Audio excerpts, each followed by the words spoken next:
ਸਤਿ ਸ਼੍ਰੀ ਅਕਾਲ ਜੀ। ਪੰਜਾਬੀ ਰੇਡੀਓ ਤੇ ਪੰਜਾਬੀ ਟੀਵੀ USA ਵੇਖਣਾ ਤੇ ਸੁਣਨਾ ਤੁਸੀਂ ਸਾਰੇ ਸ਼ੁਰੂ ਕਰ ਚੁੱਕੇ ਹੋ। ਪ੍ਰੋਗਰਾਮ ਲੈ ਕੇ ਹਾਜ਼ਰ ਹਾਂ beyond the headlines with Mandeep Punia. ਇਸ ਪ੍ਰੋਗਰਾਮ ਦੇ ਵਿੱਚ ਸੀਨੀਅਰ ਪੱਤਰਕਾਰ ਮਨਦੀਪ ਪੁਨੀਆ ਜੀ ਦਾ ਸਾਥ ਹੁੰਦਾ ਹੈ ਤੇ ਦੇਸ਼ ਭਰ ਨਾਲ ਜੁੜੀਆਂ ਬਹੁਤ ਸਾਰੀਆਂ ਖਬਰਾਂ ਹੁੰਦੀਆਂ ਨੇ। ਸੋ ਕਰਦੇ ਹਾਂ ਪੁਨੀਆ ਜੀ ਨੂੰ ਸ਼ਾਮਿਲ ਤੇ ਫਿਰ ਇੱਕ ਇੱਕ ਕਰਕੇ ਖਬਰਾਂ ਤੇ ਪਾਵਾਂਗੇ ਚਾਨਣਾ। ਬਹੁਤ ਬਹੁਤ ਸਵਾਗਤ ਹੈ ਜੀ। ਜੀ ਸ਼ੁਕਰੀਆ ਗੁਰਪ੍ਰੀਤ ਜੀ, ਜੇ ਖਬਰਾਂ ਦਾ ਰੁਖ ਕਰੀਏ ਤਾਂ ਸਭ ਤੋਂ ਪਹਿਲਾਂ ਗੱਲ ਕਰ ਲੈਂਦੇ ਆ ਟਰੰਪ ਸਾਹਿਬ ਦੀ। ਟਰੰਪ ਸਾਹਿਬ ਹੁਣੀ 2 ਦਿਨ ਪਹਿਲਾਂ ਹੀ ਕਿਹਾ ਸੀ ਕਿ ਆਪਾਂ ਲਾਉਣ ਜਾ ਰਹੇ ਹਾਂ ਭਾਰਤ ਤੇ 100% ਟੈਰਿਫ, ਕਿਉਂਕਿ ਕਹਿੰਦੇ ਭਾਰਤ ਵੀ ਘੱਟ ਨਹੀਂ ਕਰਦਾ। ਜੇਕਰ ਕੋਈ ਅਮਰੀਕਨ ਗੱਡੀ ਆਉਣੀ ਹੁੰਦੀ ਹੈ ਭਾਰਤ 'ਚ ਤਾਂ 100% ਟੈਰਿਫ ਲਾਇਆ ਜਾਂਦਾ ਹੈ। ਤੇ ਹੁਣ ਕਹਿੰਦੇ ਨੇ ਵੀ ਭਾਰਤ ਵਾਲਿਆਂ ਨੇ ਵੀ ਮੋੜਾ ਵੱਟਿਆ, ਕੋਈ ਸਹਿਮਤੀ ਬਣੀ ਹੈ ਟੈਰਿਫ ਨੂੰ ਲੈ ਕੇ। ਕੀ ਹੈ ਜੀ ਇਹ ਸਹਿਮਤੀ? ਦੇਖੋ, ਕੱਲ ਜਿਹੜੇ ਅਮਰੀਕਾ ਦੇ ਰਾਸ਼ਟਰਪਤੀ ਹੈਗੇ ਡੋਨਾਲਡ ਟਰੰਪ ਸਾਹਿਬ, ਉਹਨਾਂ ਨੇ ਇੱਕ ਸਟੇਟਮੈਂਟ ਜਾਰੀ ਕੀਤੀ ਹੈ ਕੱਲ ਸ਼ੁੱਕਰਵਾਰ ਰਾਤ ਨੂੰ ਇਹ ਜਾਰੀ ਕੀਤੀ ਹੈ। ਤੇ ਇਹਦੇ 'ਚ ਉਹਨਾਂ ਨੇ ਕਿਹਾ ਹੈਗਾ ਕਿ ਅਸੀਂ ਜਿਹੜਾ 2 ਅਪ੍ਰੈਲ ਤੋਂ ਰੈਸੀਪ੍ਰੋਕਲ ਟੈਰਿਫ ਲਾਉਣ ਜਾ ਰਹੇ ਸੀ, ਉਹਦੇ ਕਰਕੇ ਕਈ ਮੁਲਕਾਂ 'ਚ ਇਹ ਹਲਚਲ ਹੈਗੀ ਆ ਤੇ ਇੰਡੀਆ ਵੀ ਉਸ ਸਹਿਮਤ ਹੋਇਆ ਹੈਗਾ ਕਿ ਉਹ ਜਿਹੜਾ ਟੈਰਿਫ ਹੈ ਅਮਰੀਕਨ ਪ੍ਰੋਡਕਟਸ ਤੇ ਉਹ ਘੱਟ ਕਰੂਗਾ। ਤੇ ਉਹਨਾਂ ਨੇ ਹਾਲਾਂਕਿ ਹਜੇ ਤੱਕ ਟਰੰਪ ਦੀ ਸਟੇਟਮੈਂਟ ਤੇ ਇੰਡੀਆ ਦਾ ਕੋਈ ਬਿਆਨ ਨਹੀਂ ਆਇਆ, ਆਫੀਸ਼ੀਅਲ ਇੰਡੀਆ ਦੀ ਕੋਈ ਸਟੇਟਮੈਂਟ ਨਹੀਂ ਆਈ, ਸਿਰਫ ਟਰੰਪ ਵੱਲੋਂ ਇਹ ਸਟੇਟਮੈਂਟ ਦਿੱਤੀ ਗਈ ਹੈਗੀ ਆ। ਤੇ ਮੈਂ ਅੱਜ ਫਿਰ ਉਹ ਲਿਸਟ ਵੀ ਦੇਖ ਰਿਹਾ ਸੀਗਾ ਕਿ ਕਿਹੜੇ ਏਦਾਂ ਦੇ 5 ਪ੍ਰੋਡਕਟ ਸੀਗੇ ਜਿਹੜੇ ਅਮਰੀਕਾ ਤੋਂ ਇੰਡੀਆ ਆਉਂਦੇ ਹੈਗੇ ਆ ਤੇ ਜਿਨ੍ਹਾਂ ਤੇ ਟੈਰਿਫ ਲੱਗਦਾਗਾ। ਤੇ ਉਹਨਾਂ 'ਚ ਮੈਂ ਦੇਖ ਰਿਹਾ ਸੀਗਾ ਸਭ ਤੋਂ ਇੱਕ ਤਾਂ ਪੈਟਰੋਲੀਅਮ ਕਰੂਡ ਹੈਗਾ, ਜਿਹੜਾ ਆਪਾਂ ਜਿਹੜਾ ਅਮਰੀਕਾ ਤੋਂ ਇੰਡੀਆ ਇੰਪੋਰਟ ਹੁੰਦਾਗਾ ਤੇ ਇਹਦੀ ਇੰਪੋਰਟ ਵੈਲਿਊ ਹੈਗੀ ਆ 9.5 ਲੱਖ ਕਰੋੜ ਰੁਪੀਸ। ਔਰ ਉਹਦੇ ਤੇ ਟੈਰਿਫ ਹੈਗਾ 7.5 ਤੋਂ ਲੈ ਕੇ 8% ਦਾ, ਮਤਲਬ 100% ਟੈਰਿਫ ਨਹੀਂ ਹੈ, 7.5 ਤੋਂ 8% ਦਾ ਟੈਰਿਫ ਹੈ। ਗੋਲਡ ਤੇ 20% ਦਾ ਟੈਰਿਫ ਹੈ। 4.22 ਲੱਖ ਕਰੋੜ ਦਾ ਜਿਹੜਾ ਗੋਲਡ ਹੈ ਉਹ ਅਮਰੀਕਾ ਤੋਂ ਇੰਡੀਆ ਆਉਂਦਾ ਹੈਗਾ। ਜਿਹੜਾ ਪੈਟਰੋਲੀਅਮ ਦੇ ਪ੍ਰੋਡਕਟਸ ਹੈਗੇ ਉਹਨਾਂ ਤੇ ਉਹੀ 7.5 ਤੋਂ 8%, ਇਲੈਕਟ੍ਰੋਨਿਕ ਕੰਪੋਨੈਂਟਸ ਤੇ 2.5 ਤੋਂ 5% ਦੇ ਨੇੜੇ ਤੇੜੇ, ਤੇ ਕੋਇਲਾ ਤੇ ਕੋਕ ਤੇ 5% ਤੋਂ ਵੀ ਘੱਟ। ਇਹ ਮੋਟਾ ਟੈਰਿਫ ਹੈਗਾ। ਜਿਹੜੇ ਜੇ ਵੱਡੇ ਜਿਹੜੇ ਆਪਾਂ ਕਹੀਏ ਕਿ ਜਿਹੜੇ ਪ੍ਰੋਡਕਟ ਨੇ ਜਿਹੜੇ ਅਮਰੀਕਾ ਤੋਂ ਇੰਡੀਆ ਆਉਂਦੇ ਨੇ, ਤੇ ਜਿਹੜੀ ਉਹ 100% ਟੈਰਿਫ ਵਾਲੀ ਗੱਲ ਆ ਉਹ ਸਿਰਫ ਲਗਜ਼ਰੀ ਆਈਟਮਸ ਤੇ ਹੈਗੀ ਆ। ਉਹਦੇ 'ਚ ਜਿਵੇਂ ਲਗਜ਼ਰੀ ਕਾਰਾਂ ਵਾਲਾ ਹੋ ਗਿਆ ਹਨਾ, ਉਹ ਜਿਹੜੀ CPU ਬਿਲਡ ਹੁੰਦੀਆਂ ਨੇ, ਮਤਲਬ CPU ਹੋ ਗਿਆ ਕੰਪਲੀਟ ਬੋਡੀ ਯੂਨਿਟ, ਜਿਹੜੀ ਉਹ ਸਿਰਫ ਉੱਥੇ ਅਮਰੀਕਾ ਤੇ ਹੀ ਬਣੀ ਹੋਵੇ, ਅਮਰੀਕਾ 'ਚ ਹੀ ਬਣੀ ਹੋਵੇ, ਜੇ ਉਹ ਇੰਪੋਰਟ ਕਰਨੀ ਉਹਦੇ ਤੇ 100% ਲੱਗਦਾਗਾ। ਤੇ ਇੰਡੀਆ 'ਚ ਬਹੁਤ ਘੱਟ CPU ਯਾਨੀ ਕਿ ਕੰਪਲੀਟ ਬੋਡੀ ਯੂਨਿਟ ਜਿਹੜੇ ਇੰਪੋਰਟ ਹੋਣ ਵਾਲੀਆਂ ਕਾਰਾਂ ਬਹੁਤ ਘੱਟ ਨੇ। ਤੇ ਉਹਦਾ ਤਾਂ ਮੈਨੂੰ ਲੱਗਦਾ ਕਿ ਉਹ ਤਾਂ ਇੱਕ ਉਹਨਾਂ ਦਾ ਨੈਰੇਟਿਵ ਬਣਾਉਣ ਦਾ ਸਾਧਨ ਸੀਗਾ। ਤੇ ਜਿਹੜਾ ਇੰਡੀਆ ਤੋਂ ਅਮਰੀਕਾ ਜਿਹੜੀਆਂ ਚੀਜ਼ਾਂ ਜਾਂਦੀਆਂ ਨੇ ਉਹਨਾਂ 'ਚ ਸੱਚੀਓ ਕੋਈ ਮਤਲਬ ਟੈਰਿਫ ਨਹੀਂ ਲੱਗਦਾ। ਤੇ ਟਰੰਪ ਦੀ ਉਹ ਗੱਲ ਸਹੀ ਹੈ ਕਿ ਅਸੀਂ ਇੰਡੀਅਨ ਪ੍ਰੋਡਕਟਸ ਨੂੰ ਅਮਰੀਕਾ ਦੇ ਵਿੱਚ ਅਸੀਂ ਕੋਈ ਟੈਰਿਫ ਲਾ ਕੇ ਨਹੀਂ ਖਰੀਦਦੇ। ਜਿਵੇਂ ਮੋਤੀ ਹੋ ਗਏ, ਮਹਿੰਗੇ ਪੱਥਰ ਹੋ ਗਏ, ਇਲੈਕਟ੍ਰੋਨਿਕ ਕੰਪੋਨੈਂਟਸ ਹੋ ਗਏ, ਇਲੈਕਟ੍ਰੋਨਿਕ ਮਸ਼ੀਨਰੀ ਹੋ ਗਈ, ਉਹ ਸਾਰੀ ਟੈਲੀਕਾਮ ਇੰਸਟਰੂਮੈਂਟ ਹੋ ਗਏ, ਸਾਰੇ 0% ਤੇ ਹੈਗੇ ਆ। ਦਵਾਈਆਂ, ਫਾਰਮਾ, ਪੈਟਰੋਲੀਅਮ, ਜਿੰਨਾ ਵੀ ਕੁਝ ਇੰਡੀਆ ਤੋਂ ਅਮਰੀਕਾ ਤੱਕ ਜਾਂਦਾ ਹੈਗਾ ਸਾਰਾ 0% ਤੇ ਹੈਗਾ। ਜਦਕਿ ਆਪਾਂ ਜਿਹੜਾ ਇੰਡੀਆ ਦੇ ਵਿੱਚ ਅਮਰੀਕਨ ਜਿਹੜਾ ਸਮਾਨ ਆਉਂਦਾ ਹੈਗਾ ਉਹਦੇ 7.5% ਹੈ, ਕਿਸੇ ਦੇ 20% ਹੈ, ਕਿਸੇ ਦੇ 8%, ਕਿਸੇ ਦੇ 5% ਹੈ। ਇਹ ਮੋਟਾ ਹਿਸਾਬ ਹੈਗਾ। ਤੇ ਮੈਨੂੰ ਲੱਗਦਾ ਕਿ ਉਹਦੇ 'ਚ ਵੀ ਆਪਾਂ ਨੂੰ ਘੱਟ ਦੇਖਣ ਨੂੰ ਮਿਲ ਸਕਦਾਗਾ। ਇਸ ਤੋਂ ਇਲਾਵਾ ਟਰੰਪ ਹੋਣੀ ਮੈਨੂੰ ਲੱਗਦਾ ਕਿ ਰਸ਼ੀਆ ਤੇ ਵੀ ਟੈਰਿਫ ਲਾ ਸਕਦੇ ਨੇ। ਹਾਲਾਂਕਿ ਆਪਾਂ ਨੂੰ ਪਤਾ ਕਿ ਪੁਤਿਨ ਅਤੇ ਟਰੰਪ ਦੀ ਬਹੁਤ ਵਧੀਆ ਗੱਲਬਾਤ ਹੈਗੀ ਆ, ਦੋਵੇਂ ਬਹੁਤ ਅੱਛੇ ਦੋਸਤ ਹੈਗੇ ਆ। ਜੀ ਤੇ ਉਹਨਾਂ ਤੇ ਵੀ ਮਤਲਬ ਕਿਤੇ ਨਾ ਕਿਤੇ ਗੱਲ ਚੱਲ ਰਹੀ ਹੈ ਕਿ ਰਸ਼ੀਆ ਤੇ ਵੀ ਟੈਰਿਫ ਟਰੰਪ ਲਾ ਸਕਦੇ ਨੇ। ਇੱਕ ਹੋਰ ਗੱਲ ਨਿਕਲ ਕੇ ਆ ਰਹੀ, ਹਾਲਾਂਕਿ ਇਸ ਤੇ ਮੈਂ ਰਿਸਰਚ ਕਰਨ ਲੱਗਿਆ ਹੋਇਆ ਗੁਰਪ੍ਰੀਤ, ਕਿ ਟਰੰਪ ਅਤੇ ਪੁਤਿਨ ਪੋਲੀਟੀਕਲ ਚੀਜ਼ਾਂ ਵੀ ਆਪਸ 'ਚ ਸਾਂਝੀਆਂ ਕਰਦੇ ਨੇ। ਤੇ ਇਹਨਾਂ ਦੀ ਜਿਹੜੀ ਪੋਲੀਟੀਕਲ ਫਿਲਾਸਫੀ ਦਾ ਜਿਹੜਾ ਟੀਚਰ ਹੈਗਾ ਉਹਦੇ ਬਾਰੇ ਵੀ ਕੁਝ ਜਾਣਕਾਰੀਆਂ ਨਿਕਲ ਕੇ ਆ ਰਹੀਆਂ ਨੇ। ਮੈਂ ਅਜੇ ਉਹਦੇ 'ਚ ਰਿਸਰਚ ਕਰ ਰਿਹਾ। ਆਪਣੇ ਆਉਣ ਵਾਲੇ 3-4 ਦਿਨਾਂ ਬਾਅਦ ਉਹਦੇ ਤੇ ਆਪਾਂ ਗੱਲ ਕਰਾਂਗੇ ਕਿ ਕਿਹੜੀ ਪੋਲੀਟੀਕਲ ਫਿਲਾਸਫੀ ਤੇ ਚੱਲ ਰਹੇ ਨੇ, ਕਿਹੜਾ ਬੰਦਾ ਹੈਗਾ ਜਿਹੜੇ ਪੁਤਿਨ ਨੂੰ ਜਾਂ ਫਿਰ ਟਰੰਪ ਨੂੰ ਅੱਜ ਕੱਲ ਥੋੜਾ ਪੋਲੀਟੀਕਲ ਫਿਲਾਸਫੀ ਦੇ ਤੌਰ ਤੇ ਟ੍ਰੇਨ ਕਰ ਰਿਹਾ ਹੈਗਾ। ਤੇ ਕੁਝ ਜਾਣਕਾਰੀਆਂ ਮੇਰੇ ਕੋਲ ਆਈਆਂ ਨੇ, ਪਰ ਮੈਂ ਉਹਨਾਂ ਨੂੰ ਵੈਰੀਫਾਈ ਕਰ ਰਿਹਾ ਆਪਣੇ ਪੱਧਰ ਤੇ ਇਸ ਕਰਕੇ ਅਗਲੇ ਆਉਣ ਵਾਲੇ ਬੁਲੇਟਿਨਾਂ 'ਚ 3-4 ਦਿਨਾਂ ਤੱਕ ਆਪਾਂ ਉਸ ਬਾਰੇ ਵੀ ਗੱਲ ਕਰਾਂਗੇ। ਜੀ, ਸੋ ਜਲਦੀ ਉਸ ਤੇ ਵੀ ਤੁਸੀਂ ਜ਼ਰੂਰ ਚਾਨਣਾ ਪਾਇਓ ਸਟੱਡੀ ਤੋਂ ਬਾਅਦ। ਪਰ ਅਗਲੀ ਖਬਰ ਤੇ ਜੇਕਰ ਚੱਲੀਏ ਤਾਂ ਮਣੀਪੁਰ ਬਹੁਤ ਸਮੇਂ ਤੱਕ ਅੱਗ ਦੇ ਵਿੱਚ ਸੜਦਾ ਰਿਹਾ, ਪਰ ਕਿਸੇ ਨੇ ਵੀ ਉੱਧਰ ਧਿਆਨ ਨਹੀਂ ਦਿੱਤਾ। ਆਖਿਰਕਾਰ ਉੱਥੋਂ ਦੇ ਮੁੱਖ ਮੰਤਰੀ ਸਾਹਿਬ ਅਸਤੀਫਾ ਦਿੰਦੇ ਨੇ ਤੇ ਅੱਜ ਕਹਿੰਦੇ ਪਹਿਲਾ ਦਿਨ ਸੀ ਫ੍ਰੀ ਟ੍ਰੈਫਿਕ ਮੂਵਮੈਂਟ ਦਾ ਤੇ ਪਹਿਲੇ ਦਿਨ ਹੀ ਫਿਰ ਤੋਂ ਹਿੰਸਾ ਹੋ ਗਈ ਹੈ ਜੀ। ਕਿਹੋ ਜਿਹਾ ਨੁਕਸਾਨ ਹੋਇਆ ਅੱਜ ਹਿੰਸਾ ਦੇ ਵਿੱਚ? ਦੇਖੋ, ਬੇਸਿਕਲੀ ਜਿਹੜਾ ਕੁਕੀ ਅਤੇ ਮੈਤਈ ਦੋ ਸਮੁਦਾਇ ਨੇ ਉੱਥੇ, ਉਹਨਾਂ 'ਚ ਜਿਹੜਾ ਪੂਰਾ ਕਨਫਲਿਕਟ ਚੱਲ ਰਿਹਾ ਹੈਗਾ, ਉਹ ਆਪਾਂ ਨੂੰ ਪਤਾ ਹੀ ਹੈ। ਪਿਛਲੇ 2 ਸਾਲਾਂ ਤੋਂ ਚੀਜ਼ਾਂ ਉੱਥੇ ਚੱਲ ਰਹੀਆਂ ਨੇ। ਇਹ ਦੋਵੇਂ ਜਿਹੜੇ ਕਮਿਊਨਿਟੀਜ਼ ਹੈਗੇ ਇੱਕ ਦੂਜੇ ਤੇ ਹਮਲੇ ਕਰ ਰਹੇ ਨੇ। ਤੇ ਜਿਹੜੇ ਕੁਕੀਜ਼ ਨੇ, ਆਪਾਂ ਨੂੰ ਪਤਾ ਹੈ ਕਿ ਉਹ ਜ਼ਿਆਦਾ ਟਰਾਈਬਲ ਨੇ, ਪਹਾੜੀ ਜਿਹੜਾ ਉੱਥੇ ਪਹਾੜੀ ਇਲਾਕੇ ਹੈਗੇ ਆ ਤੇ ਜੰਗਲਾਤ ਹੈਗੇ ਆ, ਉੱਥੇ ਉਹ ਰਹਿੰਦੇ ਨੇ। ਮੈਤਈ ਬੇਸਿਕਲੀ ਸ਼ਹਿਰੀ ਪਾਪੂਲੇਸ਼ਨ ਹੈਗੀ ਆ ਤੇ ਮੈਤੀਆਂ ਨੂੰ ਇਹ ਮੰਨਿਆ ਜਾਂਦਾ ਹੈਗਾ ਕਿ ਉਹ ਮਣੀਪੁਰ ਤੋਂ ਬਾਹਰ ਦੇ ਨੇ, ਬਾਹਰ ਤੋਂ ਆ ਕੇ ਵਸੇ ਹੋਏ ਨੇ। ਤੇ ਇਹ ਮੋਟਾ-ਮੋਟਾ ਦੋਵਾਂ ਸਮੁਦਾਇਆਂ ਦੇ ਵਿੱਚ ਚੱਲ ਰਿਹਾ ਸੀਗਾ। ਤੇ ਅੱਜ 2 ਸਾਲਾਂ ਬਾਅਦ ਜਿਹੜੀ ਆਰਮੀ ਸੀਗੀ ਤੇ ਜਿਹੜੇ ਸਿਕਿਉਰਿਟੀ ਫੋਰਸਿਸ ਸੀਗੇ, ਉਹਨਾਂ ਨੂੰ ਲੱਗਿਆ ਕਿ ਅਸੀਂ ਫ੍ਰੀ ਟ੍ਰੈਫਿਕ ਮੂਵਮੈਂਟ ਕਰਾ ਕੇ ਦੇਖਦੇ ਹਾਂ, ਕੀ ਪਤਾ ਮਾਮਲਾ ਸ਼ਾਂਤ ਹੋ ਗਿਆ ਹੋਵੇ। ਤੇ ਜਿਸ ਹਿਸਾਬ ਨਾਲ ਪੋਲੀਟੀਕਲ ਪੂਰਾ ਤਬਦੀਲੀ ਵੀ, ਜਿਵੇਂ ਤੁਸੀਂ ਦੱਸਿਆ ਕਿ ਮੁੱਖ ਮੰਤਰੀ ਨੇ ਅਸਤੀਫਾ ਦੇ ਦਿੱਤਾ ਸੀ, ਉਹ ਸਾਰਾ ਕੀ ਪਤਾ ਸ਼ਾਂਤੀ ਵੱਲ ਚੀਜ਼ਾਂ ਵਧੀਆਂ ਹੋਣ। ਪਰ ਜਦੋਂ ਫ੍ਰੀ ਟ੍ਰੈਫਿਕ ਮੂਵਮੈਂਟ ਕਰਾਉਣ ਦੀ ਕੋਸ਼ਿਸ਼ ਹੋਈ ਤਾਂ ਇੱਕ ਉੱਥੇ ਫਾਇਰਿੰਗ ਹੋ ਗਈ। ਕੁੱਕੀ ਅਤੇ ਮੈਤੀਆਂ ਦੋਵਾਂ ਦੇ ਵਿੱਚ ਫਾਇਰਿੰਗ ਹੋਈ ਹੈ।